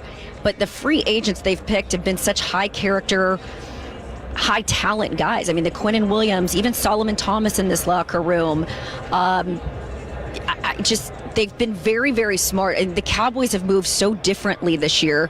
And as much as you want to be frustrated with Jerry in years past, I've certainly been frustrated with the way that they have let these things drag out with some of their contracts. Lo and behold, we've kind of got to give Jerry in the front office their flowers, right? Yeah, absolutely. I mean, Quinnen Williams, the way it was like a plug and play. When I talk to people about why this was working defensively, it allows them to have more versatility. It allows them to play more man coverage. The zone was kind of burning them. They didn't have necessarily the personnel schematically to do more things, so it was a little bit more basic. This one allows guys to sort of flourish in their role. And I think Quinnen Williams wasn't the end-all be-all in terms of saving this defense, but he was the missing piece of the puzzle they needed to get them where Eberflus's vision was for this defense. NFL Network's Jane Slater with us here on The Fan. I mean, you talk about the contract stuff. Do you imagine Pickens is back here one way or another next year? They'd be crazy if they didn't, guys. They'd be absolutely crazy if they didn't Everything figure you it said out. about being nice to the front office, I'd have to take you to task on then. Like, I'm not going to be nice if we they're take not the flowers back. Yeah, we take the flowers back. The flower. We can give the flowers, but we can take them back. I mean, look, they're going to have to deal with David Mugolette again, and who knows what his. But see, here's where the frustrating thing is, right? Yeah. You could have signed him here mid-season, but you're going to let his market value just keep going up and up and up. And what we don't always know, and I was told this about CeeDee Lamb, you've got to have 2 people working together. For instance, when they were trying to do CeeDee Lamb's deal, his agent was actually over working on the Olympics. So there was some communication, but they weren't able to necessarily get in front of them. So I was kind of given a tisk, Jane, you don't have all of the facts. So I don't know, maybe George is saying, let me ball out and see what the market's going to be. So I think we've got to be careful when asking them, why hasn't this gotten done yet? But the way that he walks around the locker room, the way the guys talk about him, my favorite quote came from CeeDee Lamb recently. I said, what surprised you about Pickens so far? And he started laughing. He goes like, no, I'm not going to tell him my point. I was like, what does that mean? He goes, he's just a kid in a 6'5" body. And it is literally the perfect way to describe it. And I have so many friends in the business, and when Pickens was coming, they're like, good luck. Yeah. He's going to be a problem child. Yeah. And my interactions with him were, I walked away going, is this a clone? Is this who is this guy? Because he, to me, is very easy to get along with, and I could see why people would love him as a teammate. I've called him my demon. He's just a little demon out there. Yeah, but you might want to drop him off on the way to work when you're going to the gym, every once in a while. Every once in a while, you kind of forget, where we're at and what we need to do. Okay, so I actually talked to someone about, I know what you're talking about. Yeah. He's not always showing up to meetings on time. No, needs a watch for Christmas. We expect that from our mercurial wide receivers. And, as I was saying, it's one thing. There are different rules for different players. We saw that with Jimmy Johnson. Sure. And as long as you're producing, I do think it sends the wrong message to the locker room. But as one person joked with me, he's like, it's kind of like a kid. If you've got a meeting at 7 o'clock, or if you've got a meeting at 7:30, you need to tell them it's at 7. So maybe the Cowboys are going to start moving a little different. I am really bad about being on time too. Yeah. And a lot of people say, well, that's disrespectful. I struggle with those things. Yeah, so does he. And you know what? I'll tell you what. You're both dominant on the field. That's all that matters. If I worked in the front office, I'd go and get him every day for work. I would pick him up. Or if I'm the coach, I wouldn't start the meeting until he got there, is what I would do. That'd be another thing. Now, that's actually really interesting. We're not starting until George gets here. And when George gets here, then we'll start. I'll peel the curtain back for you guys. I had 2 games for CBS sidelining, and I didn't get the call back because their head of talent told me the feedback was, do you know what Lambeau time is? And I said, yeah. And he goes, if you're not on time, you're late. And it rubbed him so wrong that I haven't gotten the call back. So it rubs people the wrong way. I get it. Yeah, it's just about curly Lambeau time, right? Is that what we're talking about? Yeah. No doubt. There we go. Well, I like a bell curve. Yeah, exactly. Hey, did you end up trying the 8 Mile M&M Mom Spaghetti restaurant?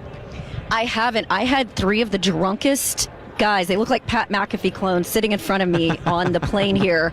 And they were whooping it up, and the biggest Cowboys fans. And they're the ones that alerted me to it. And so my question was Mom Spaghetti before or after the bar? And it sounds like Eminem actually started Mom Spaghetti as a result of the song. But apparently it's very, very good. I've not been there yet. Did they recognize you right off the jump, Jane? Did those guys? They did. But then when they found out who I was, of course, they were hammered on the plane. They said, we want a photo with Al. And then by the end of it, they forgot. They were good guys, though. I enjoyed our time together. Well, Jane, we appreciate the time as always. Thank you so much. Enjoy the game tonight. We'll be watching. Appreciate you guys. Bye. There she goes, NFL Network's Jane Slater with us here on your Cowboys pregame show, brought to you by United Healthcare. United Healthcare is the proud official healthcare partner of the Dallas Cowboys, bringing you coverage you can count on to Cowboys territory. Learn more at uhc.com. We are now 1 hour and 47 minutes to kick off. Let's keep it right there at Ford Field. We go inside the Star with our Cowboys insider, Bobby Bell. Bob, how we doing? Wonderful. How are y'all? Couldn't be better, man. I mean, we're fired up for this game. I guess Jane just gave us a kind of a bad report when it comes to St. Brown. It looks like he might be bouncing around out there looking pretty good. Yeah, look, he's running around. He's tough. He's gonna try to give it a go. Obviously, that's why they kept him questionable. I still think with Dan Campbell, there is a decent chance that is a performative jog around the field. So we'll see. Wow, we got a few more minutes before this is going to be a highly anticipated. I just don't trust it. I'm not saying he very well may go out there and play. I'm just saying, knowing Dan Campbell and knowing what the outlook was on that injury, I wouldn't be stunned if that's a thing for show out there. Yeah, well, I hope you're right, Robert. It is, yeah. I hope you're right, Robert. I hope it's really for show. Do. Yeah. How about the players who are playing for the Cowboys, though? I mean, where are you at right now with this football team? I mean, it's the last 3 games have been outstanding. Where are you overall with this team? I know I listen to you at 6 a.m. every morning. I kind of give an idea, but tell our listeners where you're at. Yeah, I mean, I think that this is just a totally different football team than the one that we were looking at before the bye week. I mean, it literally is when you look at all the players that are here that weren't there before. So, whenever people say I've seen this before, this is them just giving us that false hope. It's like, you know what? This football team, this one you're looking at right now is 3-0. That's what this core is. This core is 3-0. It's been very similar to the Amari Cooper trade, just on the defensive side of the ball, I feel like. And this is what you wanted. You felt like if you can just get to being a middle-of-the-pack defense, or maybe 22nd and just not one of the worst, then your offense is good enough that you should be able to cover over any of those sins with the defense side. You just need a couple extra stops, and they've been getting those, and you're seeing the results of that. And so this is a massive game for them tonight. It's a massive game for Detroit. But I think that if Dallas is able to win this one tonight, I think that says enough to me that I'm saying they're running the tables in December. Yeah, you guys all, I think you were the only one that didn't have them in their power rankings, right, on your show? Everybody else had them in the top 5, though. So yes, a lot of confidence from your guys in this football team. Look, I mean, if you want to talk about right now, if you were to run this football team out there and have them play against every team in the National Football League on a neutral field, I don't think you're coming up with more than maybe 5 or 6 teams roughly that you would say they're beating Dallas right now confidently. Yeah. And it's a very watered down top of the league this year. And so because of that, naturally right now, when you look at just how our team's playing right now over the last month, they've got a case for being somewhere between 5 and 8 probably. Yeah. I had them out because I couldn't put them above Denver, who I had at number 5. But no, this is a good football team that has an opportunity to be a really good football team that I don't think teams in January want to play if they're able to get in. It's just the question of, was it too little too late? Are you more worried, excuse me, Eric, are you more worried about these running backs against you, or are you more worried about Aiden Hutchinson? I'm much more concerned with the running backs because that's how they're going to beat you. Yeah, I agree with Dak has shown an ability. Micah Parsons was wrecking shop against them when it was the Packers and the Cowboys. Dak has shown some of that veteran savvy that he knows how to get the ball out. They showed an ability to take care of Max Crosby. Now, Max Crosby was the only rusher that the Raiders had, so it was easier to just focus everything on him. But I think you can neutralize that easier than potentially, being a little thin on the edge tonight and Jahmyr Gibbs getting to the outside and having to run with that. That is where they'll win this game. If Jahmyr Gibbs is breaking 3-4 of those big runs that he has a tendency to do, now I think this starts turning in the favor of Detroit. Cowboys insider Bobby Belt with us here on The Fan. You mentioned their rushing attack there, and if Clowney doesn't go tonight, what do you think the approach is going to be, or what should it be? So I think that it's interesting because if you look at guys like Dante Fowler's not always been consistent in the run. You've got a guy like Sam Williams who has not always shown consistency in the run game. They have had their reservations about James Houston in the run game, who I think James Houston's been pretty good in the second half of the season, actually, against the run at times. But they've still got their reservations about him. So you don't really trust any of your edges, I don't think, to confidently stand out there and keep the edge consistently. I wonder if they would look at, if Clowney can't go, maybe some Solomon Thomas on the edge. I mean, he's been a defensive tackle. He really has not gone outside, but maybe you put Solomon Thomas out there. I also think Jerry may have tattled a little bit by accident because we were talking about the defensive tackles, and he said, we can keep these 3 defensive tackles when we interviewed him on Tuesday. And he said, and you know what? With these defensive tackles, it kind of gives us the benefit, too, because Osa can play the edge a little bit. And it made it just, when Jerry kind of says something out of left field, it always makes you wonder, okay, was this said in a meeting with coaches this week? And so I kind of was wondering if that was a tell that in their game planning for, hey, we may be without Clowney, it was brought up that Osa could do some of that. Hey, Bobby, I just got a text from the field. Clowney is going to be inactive tonight. Yeah, and that's what I figured. When Schottenheimer told us on Wednesday, he said, he's a veteran, so we owe it to him to let him get the game time decision. Then that's when he said, okay, so if it was Ezra, you're telling me you would have already ruled him inactive. You're just giving him the credence of saying you're a veteran and you know your body. We'll see how you feel on game day. But that sounded like Brian Schottenheimer felt like it was not likely. Yeah. So how do you think how many points do you expect Detroit to be scoring tonight? I know Choppy was painting like a 50-burger picture and just a total barn burner tonight. What are you thinking? Yeah, Choppy's had some awful takes lately. Just ask people in Denton and UNT fans about that. Yeah, with the UNT flag right behind him makes that video so much funnier. Just completely unaware. But I will say this. Detroit's got the capability to be really effective on offense. They've shown it before. 4 of their 5 highest scoring games this season came in the first 5 weeks of the season.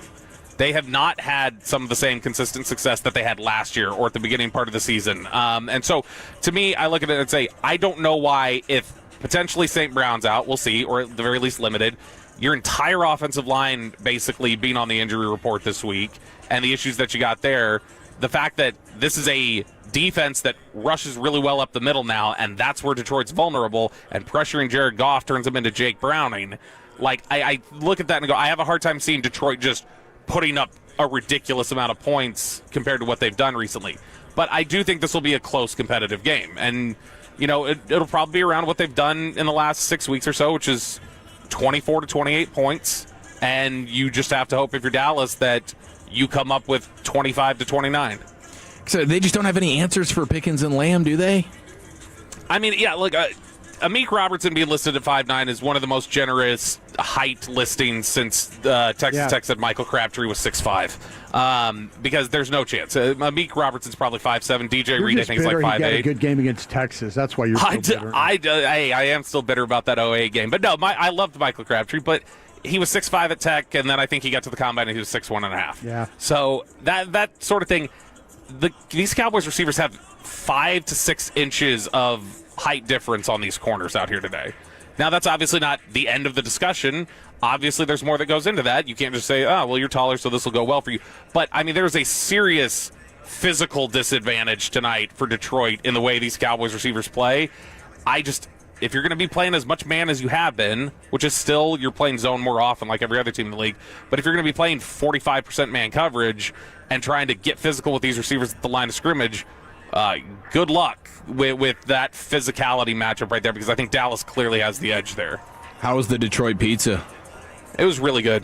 I wasn't sure if it was going to be, but it was fantastic. The squareness of it? You like that square pizza? Yeah, like it was good. So it was basically like a Chicago deep dish, only it was not quite as dense. It was a little less dense, and they brushed it with butter or something. The crust was unreal. That's what was really good. So really strong. I liked it. It was much better than the Philadelphia pizza that Sean Sharif had me get a couple years ago. Okay, so Reetma went ahead and pointed you in the right direction. Yeah, he got me straight there. He did know that. Now, he took offense to me talking about all the dilapidated buildings out here in Detroit and how I'm putting on a vest as I'm walking off of the plane, and I don't mean one to keep me cool or keep me warm from the temperatures, but it's just it's Jacksonville North. The no shirt on the fan cam was pretty sharp this morning, Bob. Thank you. I want to be comfortable, so I took advantage of the robe, the towel, obviously. But then it got a little too warm, so I had to make sure to just let the shoulders breathe a little bit. And you want to be comfortable when you're broadcasting. You know that. No question, Bobby. You're the man. We appreciate the time. Enjoy the game, brother. I love you all. Love you more. There he goes, Cowboys insider Bobby Belt with us here on your Cowboys pregame show as we inch closer and closer to a Thursday night football kickoff. 1 hour and 37 minutes to go. Let's get the scoop from the best in the business. Cowboys sideline reporter Christy Scales next year on The Fan.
show continues on the Dallas Cowboys Radio Network. Brought to you by Balleman's Dairy, the official milk of the Dallas Cowboys. Arrow Exterminators, official pest control provider of the Dallas Cowboys. Blockchain.com. Invest like your icons with Blockchain.com. Tito's Handmade Vodka. Tito's Handmade Vodka is America's original craft vodka. And by DallasCowboys.com. Keep track of the boys with daily podcasts and up-to-the-minute blogging at DallasCowboys.com and on the official Dallas Cowboys app.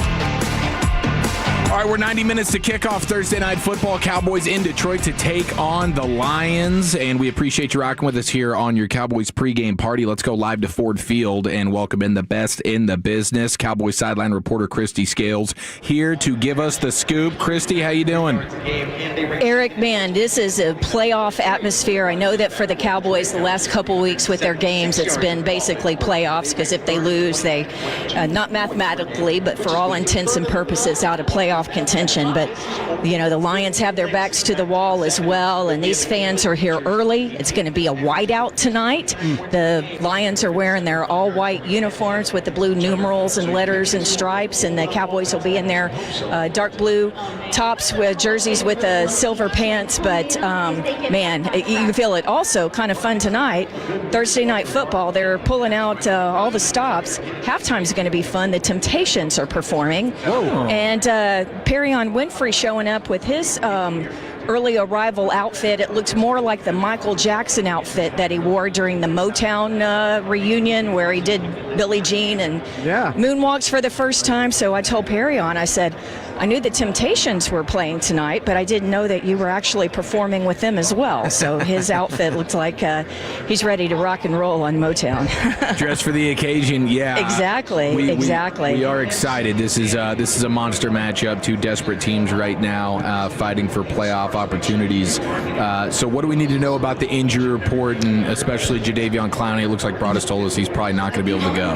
Yeah, I mean, he went through the full workout. A full 20 minutes with Britt Brown. And so, you know, it looked to be moving okay, but yeah, it's not looking good. And then, of course, the Cowboys elevated from the practice squad Isaiah Land, who had been with the team as an undrafted rookie free agent out of Florida A&M a couple years ago before he got claimed off waivers from the Colts and has played several games over the last couple years with the Colts. But he can also help on special teams, so that's one reason why they went ahead and elevated Isaiah Land. So, yeah, I talked with Aaron Whitecotton, the defensive line coach, and said, how much do things change if you don't have Clowney? And, of course, a little more coach speak. It's like, oh, we're not going to change things too much. But Clowney, yeah, right. He's been so effective these last couple. Yeah. And you know, the one thing is, you know, Jared Goff, very different from the quarterbacks they faced the past couple weeks during these victories with Jalen Hurts and the Patrick Mahomes of the world. It's not like Jared Goff is going to, you know, take off and hurt you with his legs, but still what Clowney has done in the run game and setting the edge and things like that's going to be missed, and especially when you're going against such a good run game as the Lions have with Gibbs and Montgomery, but getting Gibbs, you know, what they do on the perimeter, that's going to make it especially tough tonight. Christy, these young cornerbacks, we thought maybe this might be a week for Diggs. It's not a week for Diggs. But like the young cornerbacks, any different rotation than what we've seen? Or are they going to play this thing much like we've seen the last 3 weeks? Going to be a little more situational tonight, Brian, where you'll have starting Revel and Bland on the outside. Stewart would be in the slot. But there's going to be some times, you know, with Kalen Carson being back and available, where you'll see Revel and Carson on the outside, and Bland will slide inside in the nickel into the slot. And so, you know, it won't just necessarily be like in third down, but certainly some situational calls there. So, you know, anybody who, I know that they opened Diggs's window, you know, the 21 days to return, but anybody who thought that in just a couple of practices, which, by the way, on these Thursday to Thursday games and just this schedule that they've had. It's not just 3 games in 12 days. Think of it this way: 4 games in 20 days. Yeah. And so they're not even out there. They haven't had a padded practice in 3.5 weeks at least, in contact and things like that. So I think that was very ambitious to think that he would be available to play. So, and I wouldn't even know about next week either. So he still remains on IR, designated to return. But look for Carson to be back tonight. And when people talk about, I know you were just talking with Babe and Jane and Bobby about the changes with this team and this defense, and it is a different team. And it's not just the trades for Quinnen Williams and Kenny Clark and Logan Wilson. It's having DeMarvion Overshown back. It's Revel. What a revelation he's been, and pardon the pun, over the past month was his contributions there. So it's all those things put together, and I just think he's played so well. But what a test tonight. So let me go ahead and give the rest of the inactives in addition to Jadeveon Clowney. As we mentioned before, they go ahead and have once again Jay Toia, the rookie defensive tackle, down. Land promoted from the practice squad, as I mentioned, will be up because he can play end and take Clowney's spot there. They're going with Jonathan Mingo available again. That's twice in 3 weeks that they've gone with Mingo as a backup wide receiver instead of Jalen Tolbert. Then the other inactives are rookie running back Jaden Blue, and I went ahead and mentioned Winfrey. So there you go. Perfect. Good luck against Gibbs and Montgomery. Yeah, no kidding. That's going to be a huge key to the game, no question. Christy Scales with us here on The Fan. So what about from a green dot standpoint and how these guys are going to be running it defensively? Yeah, kind of interesting. DeMarvion Overshown, this is the first time this year that he's going to have a green dot helmet. Now, he's the backup green dot. He'd only be out there, relaying the play calls if something were to happen with Kenneth Murray or Logan Wilson, who play in the middle. And those two guys have been sharing snaps, sharing series. Murray got a few more snaps than Logan Wilson last week, but it's the first time that Overshown's had the green dot because the rookie Shamar James has been kind of the third backup green dot. And I should also mention that DeMarvion Overshown is the game captain tonight. So I think that's a nice reward from Schottenheimer and the staff to Demo for his hard work and diligence getting back to where he can play, and just how much he's contributed just in the past month that he's been available. Christy, I know you love to saddle up with special teams coaches. Coach Sorensen told you he's going to fake anything tonight?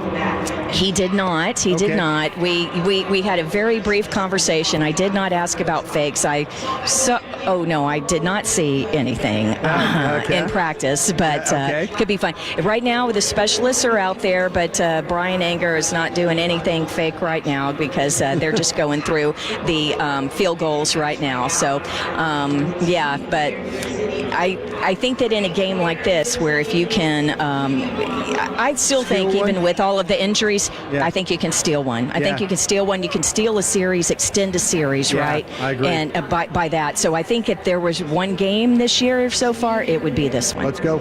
I love it, Christy. You're the best. We appreciate the time, and we will catch up with you again next hour.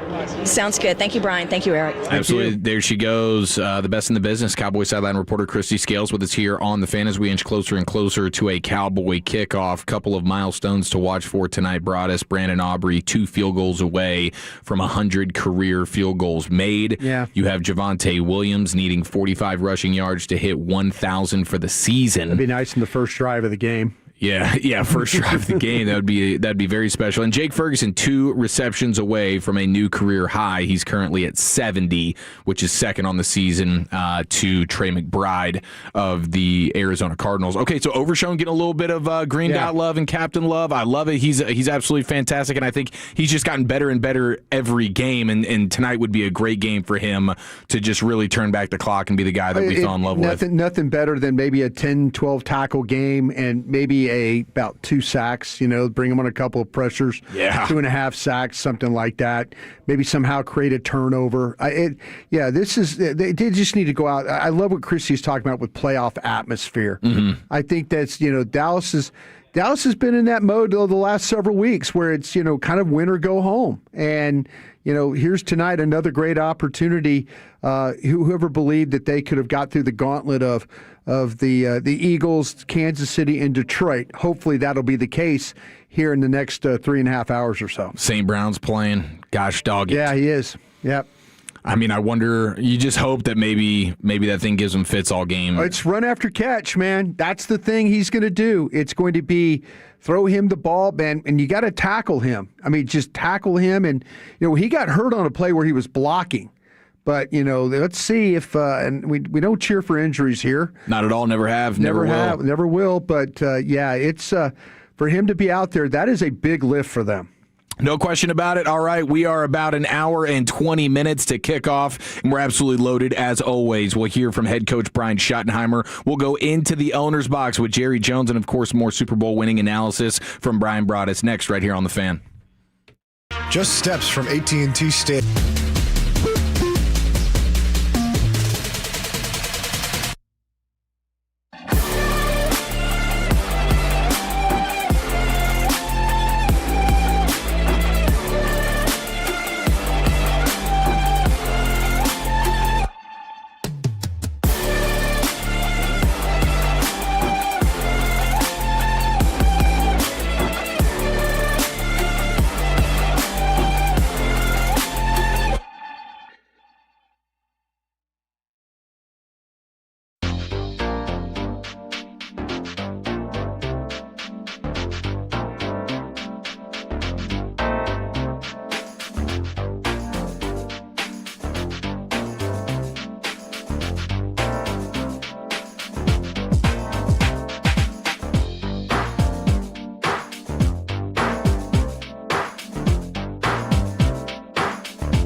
Win big by making the official milk of the Dallas Cowboys the official milk of your family table. 105.3 The Fan.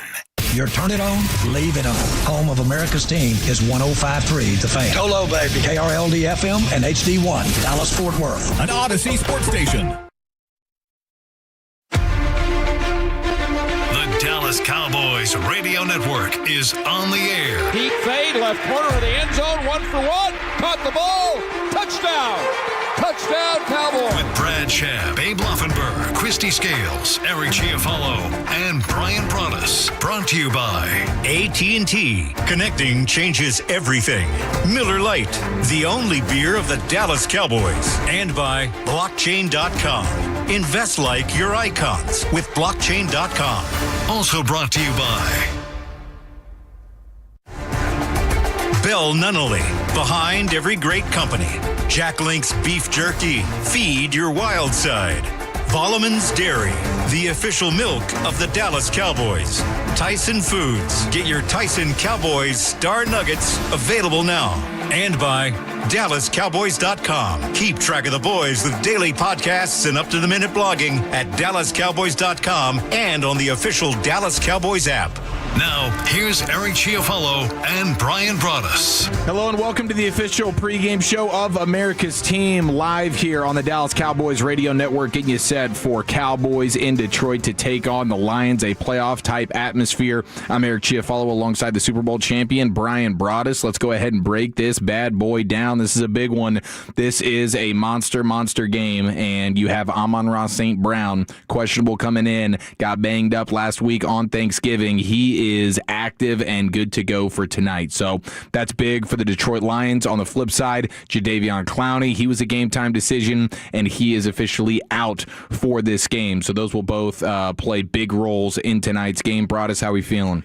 Yeah, the Clowney one I think is huge, and I've been I think ad nauseum to folks out there that listen on the various platforms that I'm on, talking about this Detroit Lions offense and the way that they run the football. And I think this is going to be one of those nights where Dallas has got to come up with a plan. I think, having St. Brown back, I think really helps the Lions. Williams, there's explosiveness there. That's going to be something that the Cowboys are going to have to deal with. But this Lions running game really scares me. And it scares me because the ability of these two backs to score from any point on the field. They could be backed up and you hand them a ball and give them the crack, and next thing you know, they're through and, it's a, 80-yard gain. Yeah, Gibbs is probably the most explosive runner in the league right now. It is crazy how they when you watch the tape and, you watch all the long runs, like the 10-plus runs, and last week against Kansas City, it was a lot of Pat Mahomes 10-plus runs. This time it's two running backs, and you mentioned about Gibbs, but they're going to get in the shotgun, and they're going to hand the ball off to him, and you've got to be ready at that, the point of attack to be able to get off blocks and to play square and to not let him beat you in this game. And there's plenty of times where teams have not fit very well, and they've had problems. It's been kind of an up and down year for them running the football that way. Some teams that play really good run defense have limited them. Then there's other times where they've been just outstanding. But I think that's the thing that worries me is, Dallas has done a much better job. Kansas City game, there were some really, really good run fits in that game where Overshown was in place. Murray was in place. They had an edge set with Ezeraku. They had Clowney coming from the backside. This defense is going to have to be ready to go, ready to get off blocks, ready to play square, because their explosive plays could very well tonight come from the running game. Yeah, they're super banged up on the offensive line, a totally different looking Lions offense than what we've become accustomed to. And they run the ball with that banged up line. That's going to be, because protection will probably be something that will be difficult. Now, this quarterback will get the ball out. He has to. He's got to get the ball out. So how you play St. Brown, how you play Williams, is going to be an absolute must tonight. You can't allow them. The tight ends are a little bit banged up, and they don't have Laporta in the mix. It's a little bit different offense. But still, the threats are now there with the wide receivers and also the running back.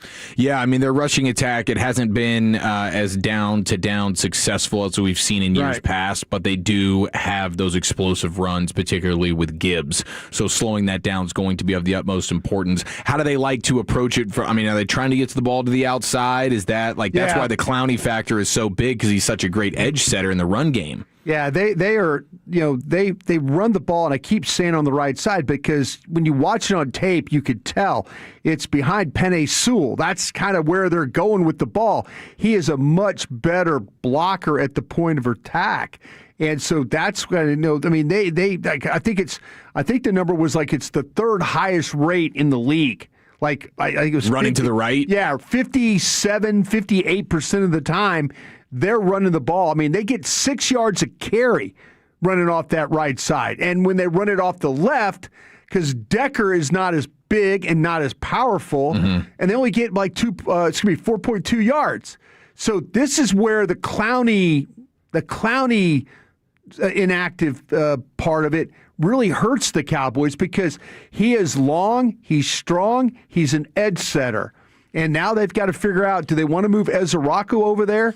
And I think you have to, man. You got to have Ezra Rocco, because he's been dynamite as a run stopper there on the edge this season. I think he's got to be the guy that's lined up on the defensive left and going up again the right tackle. Well, they just looking down at my notes on here, Gibbs has run the ball for 7 yards a shot over there off that right side. 9 touchdowns. That's the rushing yards of over expected. I know you guys are all these metrics things and stuff.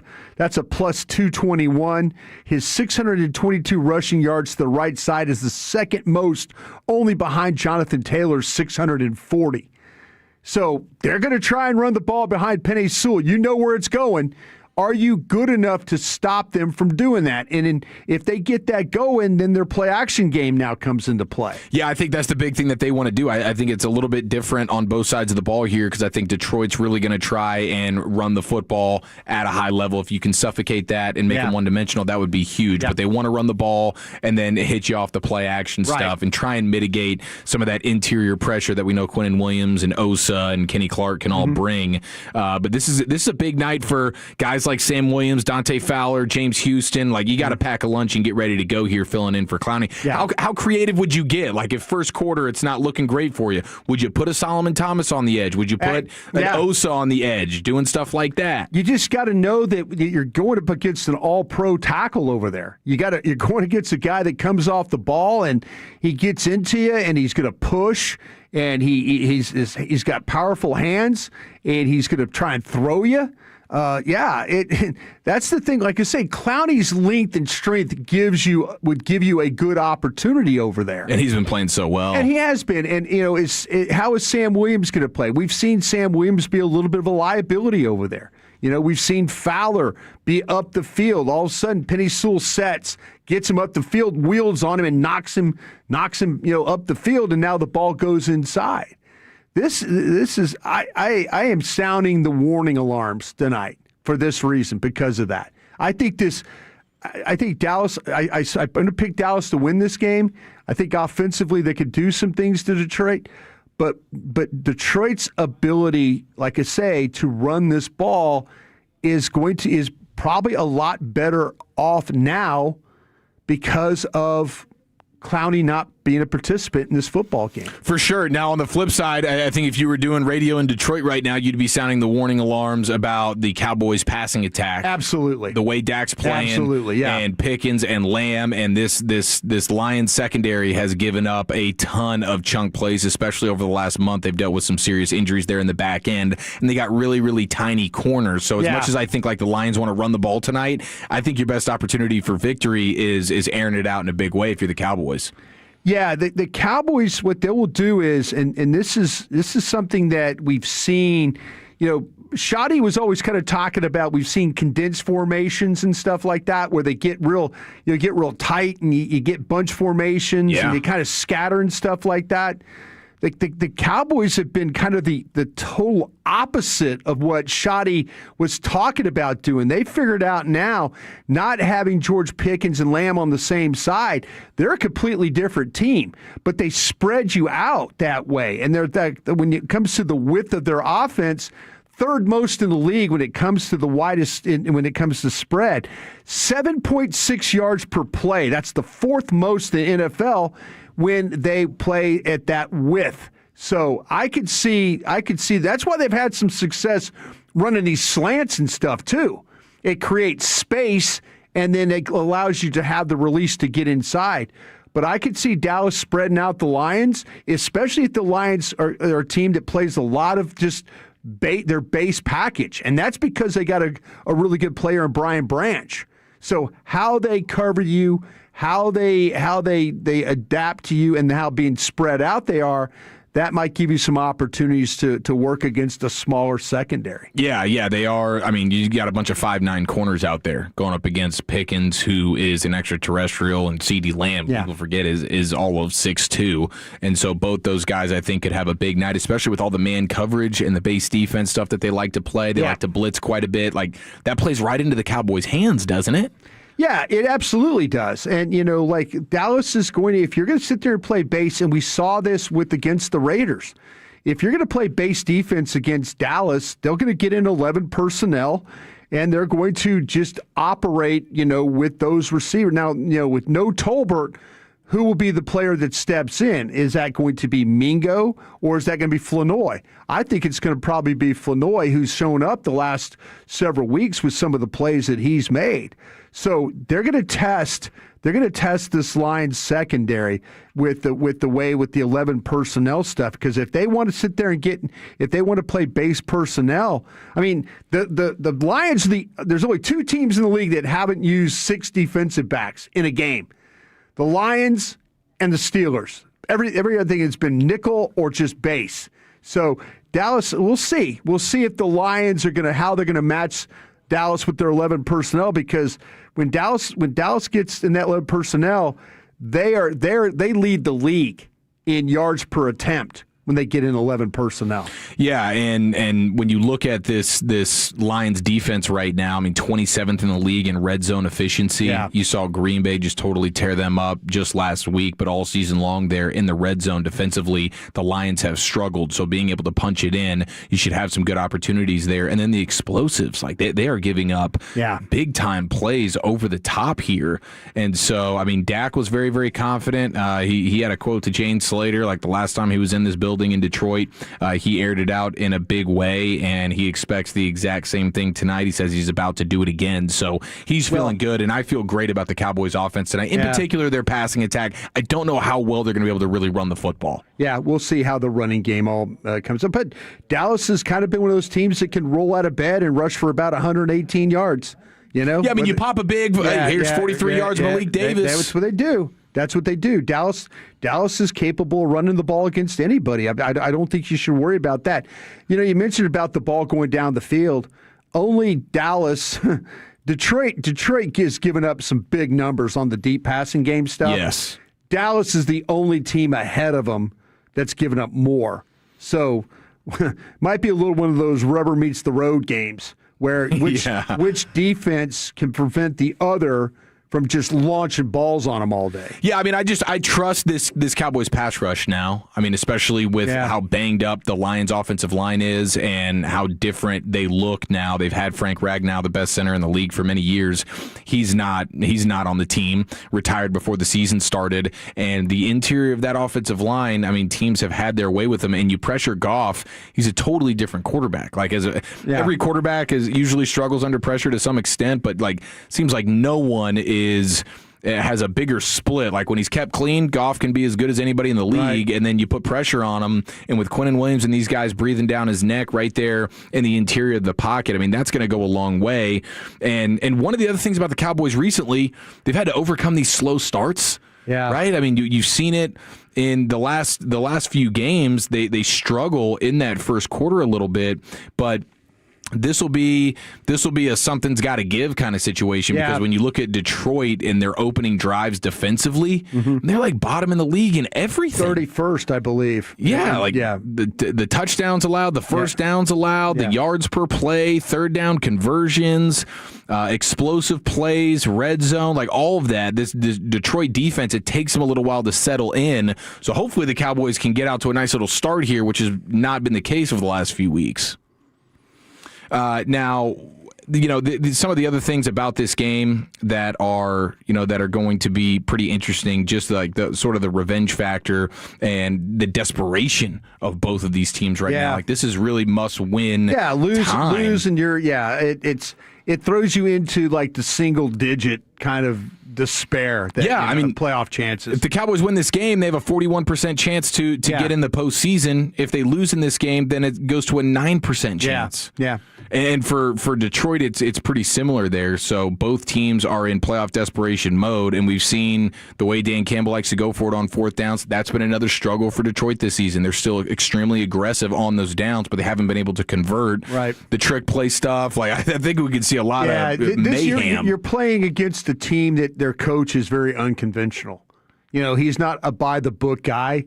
So you got to be ready for really anything tonight. And the other thing I love about the way the Cowboys have been playing defense as of late, I mean, they were dead balls last when it comes to third down defense for the first 10 weeks of the season, and then they make the trades, they get guys back defensively, and now they're top 10, and offenses are only converting 35% of their third down attempts versus the Cowboys. So if they can continue to do that and force Detroit into some tough fourth down conversions, that could go a long way as well. All right, we're just getting started here on your Cowboys pregame show. We are under 1 hour to kick off Thursday Night Football, Cowboys and Lions. Let's get you tonight's Coach's Corner. We hear from the Cowboys head coach, Brian Schottenheimer. That's coming up next. You're listening to the Dallas Cowboys Radio Network.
All right, it's your Cowboys pregame party here on the Dallas Cowboys Radio Network, brought to you by Sleep Number, the official sleep and wellness partner of the Dallas Cowboys. Also brought to you by SeatGeek. We are 53 minutes to kickoff. Cowboys and Lions will go into the owner's box live from Ford Field coming up here in just a little bit with Jerry Jones. But right now it's time for tonight's Coach's Corner. It's the voice of the Cowboys, Brad Sham, standing by with Cowboys head coach Brian Schottenheimer.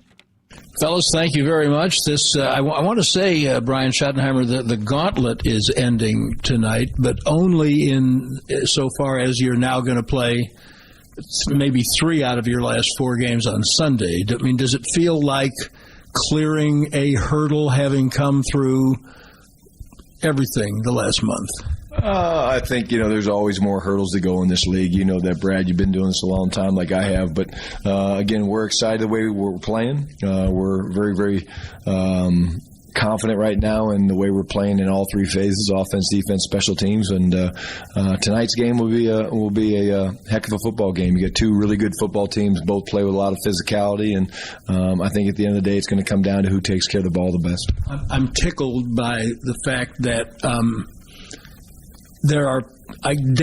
Dan Campbell was asked a question at one of his press conferences about whether he thought that your team would be more fired up because of the beating that they gave you last year, which was, I think, fueled by the fact that they were mad about how the whole eligible extra guy was handled in 23. I'm tickled because, Brian, at this level, that just seems so silly to me. Does that come at all into play?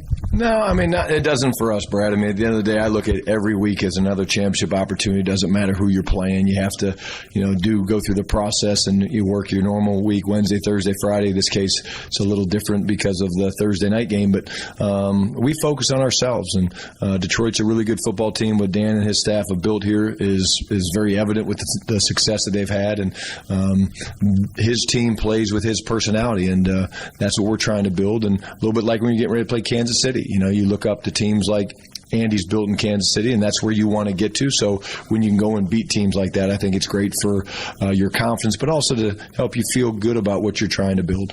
All right, personnel, the portions of practice open to the media this week, we all saw Javon Clowney working on the side. What's his status, and if he can't go, who replaces him? Yeah, we're going to move him around a little bit here before the game and see how he does. And James Houston's a guy we've got a lot of confidence in. But again, the best thing we've done is we've got a lot of reinforcements on the defensive line, and we've also got the ability to move one of our defensive tackles out to play end a little bit. So that's something to look for. But we'll see, and we'll see how JD moves around pregame. But it'll be close. Houston. Just when you said that, I remember, he started with Detroit. So teams may not look back on last year, but don't you think players do when they play the team that they played for a little bit? I think we all do. I think, and James is a guy that definitely, wants to play well. He's been playing with a lot of confidence, but I think the human nature part of the business is it goes through your mind, but I believe that you have to push that aside when you go play so you can play free. If Clowney's compromised, who do you have in the practice squad that can take up some of the slack? Yeah, again, you look at a couple different guys. Isaiah Land's a guy that we really like. We go against him every day in practice, and he gives us absolute fits. Trying to block him gives us a great look. I think he's won the scout team player of the week a couple times, and a lot of confidence in him. But at the end of the day, to stop this offense, it's going to take all 11 guys running the football, tackling well, and it's going to take a great team effort. And their receivers, regardless of who's healthy, they've got plenty there, and which leads me to Trayvon Diggs, who has practiced, but he hadn't played in a long time. What's his readiness? Yeah, again, I think we're trying to get Trayvon ready to go, and he's had a solid week of practice. I think, I love having him back out there. I think his juice has been great, and again, it's one of those situations that, again, we'll see what today brings, but they're a very talented group. Again, Jameson Williams and St. Brown and Tesla, and then, of course, Gibbs adds a whole different factor. But I go back to the same thing. To slow this team down on the offensive side of the ball, it's going to take all 11 guys doing right, and really just, again, I hope we can do the things we're thinking that will matter, which is stop the run and affect the quarterback. Okay, macro view. I'm going to pull the lens back a little bit. I have a theory, I don't think it's original with me, that the hardest thing to do in team sports is learn how to win. And if you're not careful, you're going to make people think that your team is starting to learn how to win here after the last few weeks. What do you think of that notion? No, I totally agree. I think the only way to learn how to win is to win, and you win different ways. You win close ball games. You win comebacks, like you spot Philadelphia 21 points. That's something you can draw from in the future. You go into the fourth quarter against the 3 or 4 time Super Bowl champion Kansas City Chiefs, and you find a way to win the game in the fourth quarter. And I totally believe that, and I think that's a big part of our confidence. Look at last week. Same thing. The second play of the game or third play of the game, we throw an interception, and 2 plays later they score a touchdown, and there's zero panic. Why? The game's 60 minutes, and I think our guys have really bought into that. And but I do agree with you. The only way to learn how to win is to win, and that's why stacking these wins down the stretch is so important to us. By the way, the flip side of that is that within a game, if you get ahead, heaven forfend, you have to learn how to play with that lead and hold on to the lead, do you not? Absolutely, yeah. That's the point. You just got to keep going and do whatever it takes to win. And again, we stayed pretty aggressive last game against Kansas City because we knew the firepower that they had on that side of the ball. But all those things add up to having that success makes your guys confident in the moment. When you decided to tell Booker and Ezeraku, assert yourself a little bit. Go ahead. You're not rookies anymore. How did you know it was the right time to do that with those guys? And I think we've all seen what Booker has done. As Ezeraku responded publicly, I don't mean publicly to the world, but to his teammates, as he responded in a similar way, different personality than Booker. Yeah, absolutely. Number one, you just kind of watch. You observe. You watch them in meetings. You watch the way they train. They watch the way they practice. You watch the respect that the veterans have for them. You watch or listen to how the veterans talk about young players, and there is an immediate enormous amount of respect for both those guys. And I just think you're always looking to build leadership at every different level, whether it's positions or youth and veterans and all those things, because you're going to need a ball. And both those guys, in their own way and to their personalities, being very authentic, have done an exceptional job of adding leadership to our locker room. Appreciate the time. Have fun tonight. Thank you, buddy. Fellas, back to you. Thank you, Brad Sham. There's tonight's Coach's Corner, brought to you by Gillette, the official shave of the Dallas Cowboys. I like Broadus got his popcorn ready, man. He's ready for a playoff atmosphere tonight. It's a nice little pregame snack. I like what you're doing there, Broadus. Yeah, I wish I wouldn't have put it in like it. I guess we have a really good microwave here in the studio. You nuked that thing, didn't you? I hit it at 2:15. It probably should have been about 2 minutes is what it should have been. One of the guys we haven't talked too much about tonight, Jameson Williams. Speedster. He scored a touchdown in 4 of his last 5 games. You have Amon-Ra St. Brown, who is active, so they are going to have, their horses here. We'll see what version of St. Brown they get tonight. Maybe he's a bit hobbled, but he's tough as nails. If he's giving it a go, I'm sure they're shooting him up with a little Toradol and get him out there, and he's going to probably be just fine. But slowing those guys down tonight, and Diggs obviously not being back, how do you like the Cowboys' chances in the back end? Well, that's going to be, I think, the number one thing. I was going into this game thinking you might not have St. Brown. So then it was like, okay, now focus on how do you stop Detroit from running the ball. And then you get him to have to throw the football. Now, I'll say this about Williams. That once St. Brown went out of that game last week, it was clear that all of a sudden, we've got to do something. We got to find a way to come back. We got to find a way to make some plays here, and that's what they did. They Williams hasn't been targeted a ton, but it was the highest. Once that injury happened, it was the highest that he'd been targeted all season, and so now you have to worry about 7 of 10 targets. He caught 7 of the 10 targets. He had 144 yards. He had 87 yards after the catch. Those are the kinds of things that worry you when you're playing against the Lions, because it's that, I call it the rack. Eric says it's the yak. It's the yak, but if you want to make it the rack, that's fine. Run after catch is, and so to me, it is that's how the Lions live.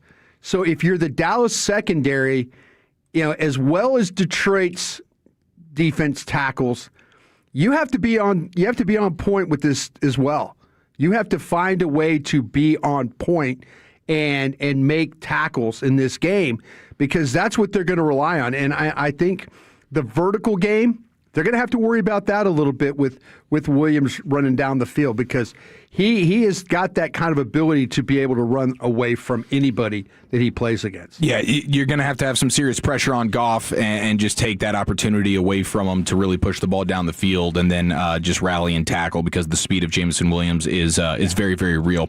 All right, we are 42 minutes to kick off Cowboys and Lions. Let's go into the owner's box with Jerry Jones. That's coming up next. Dallas Cowboys football will continue in a moment. Ho, ho, ho! Straight from the North Pole, Santa is once again at the Star in Frisco. Santa Claus will be meeting fans.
Years of Miller time.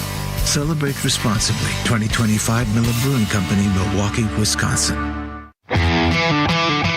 This is the Dallas Cowboys pregame show, brought to you by Alleman's Dairy, the official milk of the Dallas Cowboys. Arrow Exterminators, official pest control provider of the Dallas Cowboys. Blockchain.com. Invest like your icons with Blockchain.com. Tito's Handmade Vodka. Tito's Handmade Vodka is America's original craft vodka. And by DallasCowboys.com. Keep track of the boys with daily podcasts and up-to-the-minute blogging at DallasCowboys.com and on the official Dallas Cowboys app.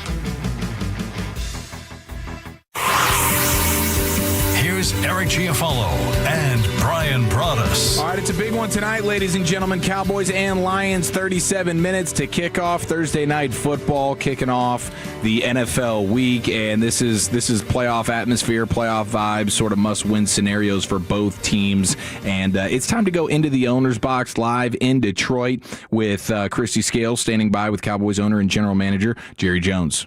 All right, well, this is 2 Thursdays in a row. We're visiting with Jerry Jones in the owner's box. And, Jerry, the record-setting viewership numbers from Thanksgiving Day, Cowboys-Chiefs, 57 million, a stunning number. Did it even exceed your expectations? Well, it sure did, but I'm so glad it happened then because not only that's a picture that I think of when I think of our fans, our support that we have.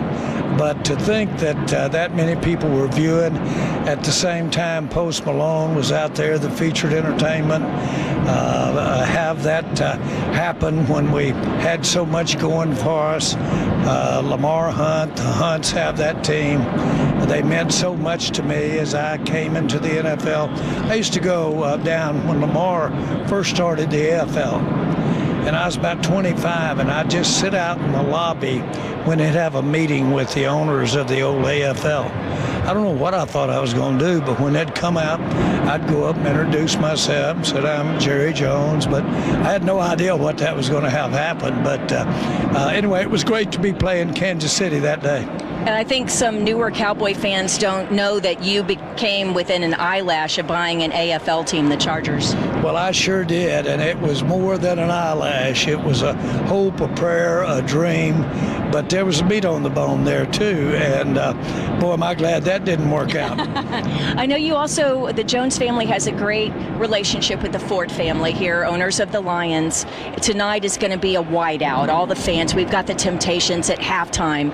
Does it really feel like January playoff football tonight? Oh, by all means, and we have such respect for Dan as coach and such respect for the Fords. I really, one of the things that emboldened me or made me excited about maybe being in the NFL was the fact that the Fords had the Detroit line, the family that invented the assembly line. And, I didn't need much to connect why I wanted to be in there with getting to be there, but that was certainly one of them. And, boy, has that held out. I think over the years, no one has had more support, no one that I've enjoyed working with more than I have the Ford family, what their contributions has been. And as a matter of fact, Martha Ford and the young lady that is the vote and runs the team now drove down for the Hall of Fame for me. And I'll never forget that as long as I live. I got to sit with her at the memorial for Mr. Ford. They had it there here in Detroit at the Ford Museum. There were a lot of owners there that day. I'm the one that got to sit with her, so I'll never forget that. Yeah, I've got a big memory here. Well, what they and Dan Campbell have put together offensively with Jared Goff and that 1-2 punch of Gibbs and Montgomery, Amon-Ra St. Brown is going to play tonight. What is the key defensively? Because even though it's a 7-5 record for the Lions, boy, they have some weapons. Well, I'm fresh off that whipping they put on us last year. And but our team is gelling in my mind so well. But we've really got to put pressure on Goff. And we've got a plan to get that done. But certainly I think they have maybe the best running back, certainly that we're going to play. And I don't mean to demean anybody else we are playing or have played or are going to play. Bottom line is they're an outstanding team. And Dan Campbell is one of my heroes with the job he's done. How he evolved. There he's a player, used to coach. How he evolved, what he came up through. And to me, it's just another chapter in the great story of the NFL. Offensively for the Cowboys, is it through the air taking advantage of some of the injuries that the Lions have at cornerback, or is it still going to be based on the run tonight or off the run? No, I just think that, they've got injuries. We do. We have them too. And Clowney's not going, and so that hurts. He's been playing outstanding the last few games. And so we all have them. But what they're about, their ethos, what they're about as a team, their competitiveness, all of that is still alive and well. And you look down that roster, each one of those, I remember when they came through the draft. And I remember what we thought of them. They've got good football players. Are you going to jump out with the Temptations at halftime and join for My Girl? Any chance of that? Well, I'll tell you this. It won't be because I don't have the moves, the want to. It's radio. We'll just tell them you are. I just can't get there. That's just all it is to it. Appreciate the visit. Thanks so much, Jerry. That's the view from the owner's box as we continue counting down to Cowboys Lions here at Ford Field. Let's go back to the studio in Dallas and rejoin Eric and Brian. Thank you, Christy. Tonight's Owner's Box is brought to you by Yeti, the official cooler of the Dallas Cowboys and the Dallas Cowboys cheerleaders. All right, Jerry says pressure Goff. Absolutely. He says the team is gelling right now, and he's still thinking about last year's butt whooping on his birthday. So he's got revenge on his mind, and I'm sure he wouldn't mind them running up the score a little bit on these Lions tonight. All right, Broadus, let's go ahead and get that Zebra report brought to you by Air Exterminators, the official pest control provider of the Dallas Cowboys. Yeah, it's going to be Sean Hockley tonight, and we all know the name Hockley. Ed Hockley's was Sean's father, official a long time in the league. And Sean's crew is the second most when it comes to penalties called in the NFL this year. So what you need to worry about with Sean Hockley and his crew is the offensive holding. Seems to be a big one for him. It's pretty balanced between home and away. The next one to be defensive pass interference. Now, what's really funny about the defensive pass interference one, Eric, they've had 17 calls, 13 against the aways, 4 against the homes. So, been a big difference between home calls and away calls when it comes to defensive pass interference. That changes tonight. Yeah, well, I hope you're right about that one. Unnecessary roughness. Sean Hockley is one of these guys. He does not believe in letting the game get out of hand. There's not going to be any chippy play. He's not going to tolerate that like his dad would never do. This is unnecessary roughness would be their next biggest calls. Delay of the game. This one has been more of 8 times. Happened to the home 5 times. The aways 3. Defensive offsides. That's kind of a lining up situation you have to be worried about. Roughing the passer would be the next one that you need to know about. Got to be careful going low into these quarterbacks' legs, being up around the head. Sean Hockley will call one in a heartbeat if given the opportunity. And then illegal contact on the outside. Got to make sure on the third downs and stuff, with as much man coverage as the Lions play, there's an opportunity for some illegal contact here. So got to be careful of that one as well. I love it. There it is, the Brian Broadus Zebra Report as we continue to get you set for Thursday Night Football. Cowboys in Detroit to take on the Lions. Now under 30 minutes to kick off. Let's go inside the booth with the voice of the Cowboys, Brad Sham. That's coming up next. You're listening to the Dallas Cowboys Radio Network.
22 minutes to kick off Cowboys and Lions. Let's go live to Ford Field inside the booth with the voice of the Cowboys, Brad Sham, brought to you by the WinStar World Casino and Resort, the casino of the Dallas Cowboys. Please game responsibly. Brad Sham, how are you, sir? I'm well. How are you, Eric? Doing great. I mean, I'm excited. This got playoff-type vibes in this one, man. How's that environment out there? Oh, it's great. You know, I mean, the Lions fans have been phenomenal since Dan Campbell got this thing turned around, and Amon St. Brown's playing, and it'll be a full house and rocking and rolling, and it is very much a playoff atmosphere. It's possible that each team could afford to lose a game. It's possible that neither one can afford to lose it. A little hard to say, but they both know that. And here's what's interesting to me, Eric. I thought if you go back and think about this in 22 and 23, I thought they played poorly in December. Yeah. And that is supposed to be one of the highlights of a good team. You play your best football in December, and I thought McCarthy did not have his team playing well in December. Now, we haven't played a game in December yet, but this team has certainly played at the level you want for the last 3 games. And win or lose tonight, if they play well, I mean, this might be a better team, even with the injuries they have, the Lions. If they play well, then they've got a chance to, win the last 4, see what happens. That's what we all want, right? We just want to see meaningful games in December, and we're going to have one. Brad, I kind of feel like, though, that to me, Dallas's run defense has been better because of some of the inside stuff that they've done at tackle. But I think not having Clowney in the lineup tonight is going to be a big, big loss for Dallas in the run defense aspect. Yeah, it's funny. I was talking to someone on the field about them. I can't remember who, but the way Clowney sets the edge, yes, and the way he doesn't play exactly like DeMarcus Lawrence, but close enough to make the comparison. Right. And he doesn't get enough credit, I don't think. I don't think Lawrence ever got enough credit for the way he played the run. And I thought you and I have talked about it before, Brian. I think we both think he's maybe the best run-playing end in the league. Yeah. And so Clowney's been playing at that level. And so that's exactly right. Somebody is going to have to set the edge. Linebacker, cornerback, whoever's playing that defensive. And that'll be interesting.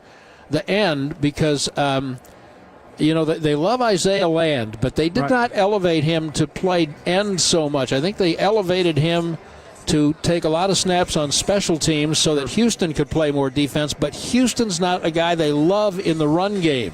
So let's see, and no one's told me this, I'm guessing, but let's see if Fowler or Williams, both of whom have played better in the last couple of weeks, play a little bit more. I think I might trust Fowler a little more in setting the edge. Yeah.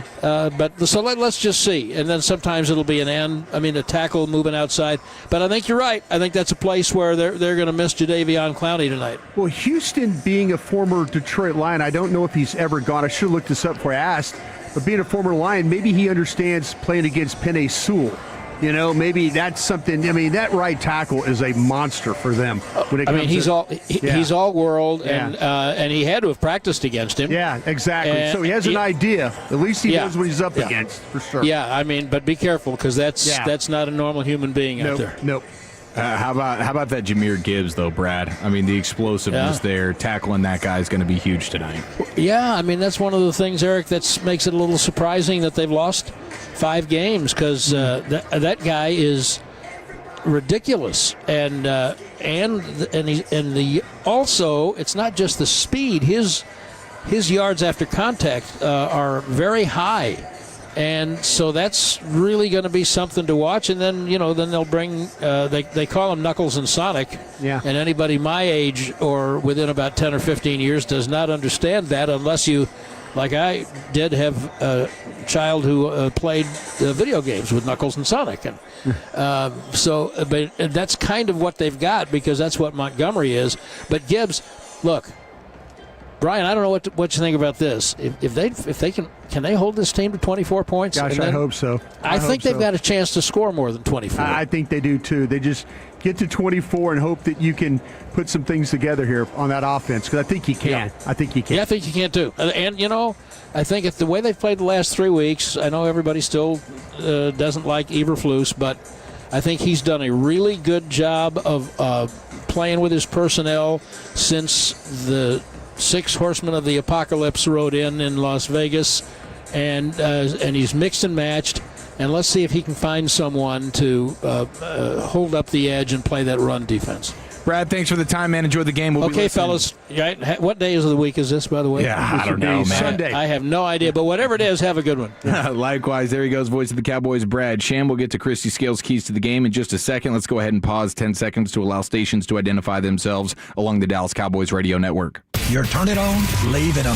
Home of America's team is 105.3 The Fan. Hello, baby. KRLD-FM and HD1, Dallas-Fort Worth. An Odyssey sports station. All right, Christy Scales, keys to the game, brought to you by Pollock Aurora, proud supplier of the Dallas Cowboys. Christy, we were just talking about the absence of Javon Clowney. How do you think they go about approaching him and replacing him tonight defensively? Yeah, I agree with Brad. You have Fowler and Sam Williams, but James Houston, who during this 3-game win streak is averaging about 23 defensive snaps a game, could get more work, and that's one reason why, as Brad said, Isaiah Land was elevated from the practice squad to pick up slack on the special teams for a guy like James Houston, who they like more as a pass rusher than an edge run defender, but he does have that experience about in going against Penei Sewell from his time with Detroit. But I tell you, the guy, I'm so glad y'all mentioned Jahmyr Gibbs because he's the one that scares me, right? 0 for the thing. But just to put it in perspective, because Cowboy fans, we remember how prolific Emmitt Smith was as a scoring machine, right? And in his first 3 seasons in the NFL, Emmitt Smith had 43 touchdowns. Jahmyr Gibbs is in his 3rd year. He's got 5 games to go, and he has 44 touchdowns. The only people with more touchdowns than Jahmyr Gibbs at this early point in their career. They're all in the Hall of Fame, by the way, and one of them is Barry Sanders, who played here in Detroit. The others are Eric Dickerson, Earl Campbell, and Gale Sayers. So many weapons, and even if Amon-Ra St. Brown at wide receiver is limited a little bit with the mobility with the ankle, here's the thing about the Cowboys defense. You have to have extra calls on your sheet for third down, because tonight it's not about stopping them on first, second, and third down, and then they punt it on fourth. We know how often Dan Campbell likes to go for it. What has hurt them in their losing streak, the past 2 losses, they have been 0 for 7 on third down. But I don't think that will discourage Dan Campbell and the Lions in the least. So that's what makes it difficult, is you're having to defend all 4 downs, and not just in the red zone, or not, oh, you're on the edge of field goal territory. Should we go for it or should we kick? I mean, it's almost at any point on the field. So I say it's not just, oh, you need to improve on your third down conversions tonight. How many times are they going to have to stop them on fourth down? So just one more degree of difficulty when you play the Lions offense. I love it, Christy. Thanks so much. We appreciate it. Enjoy the game. We'll be listening.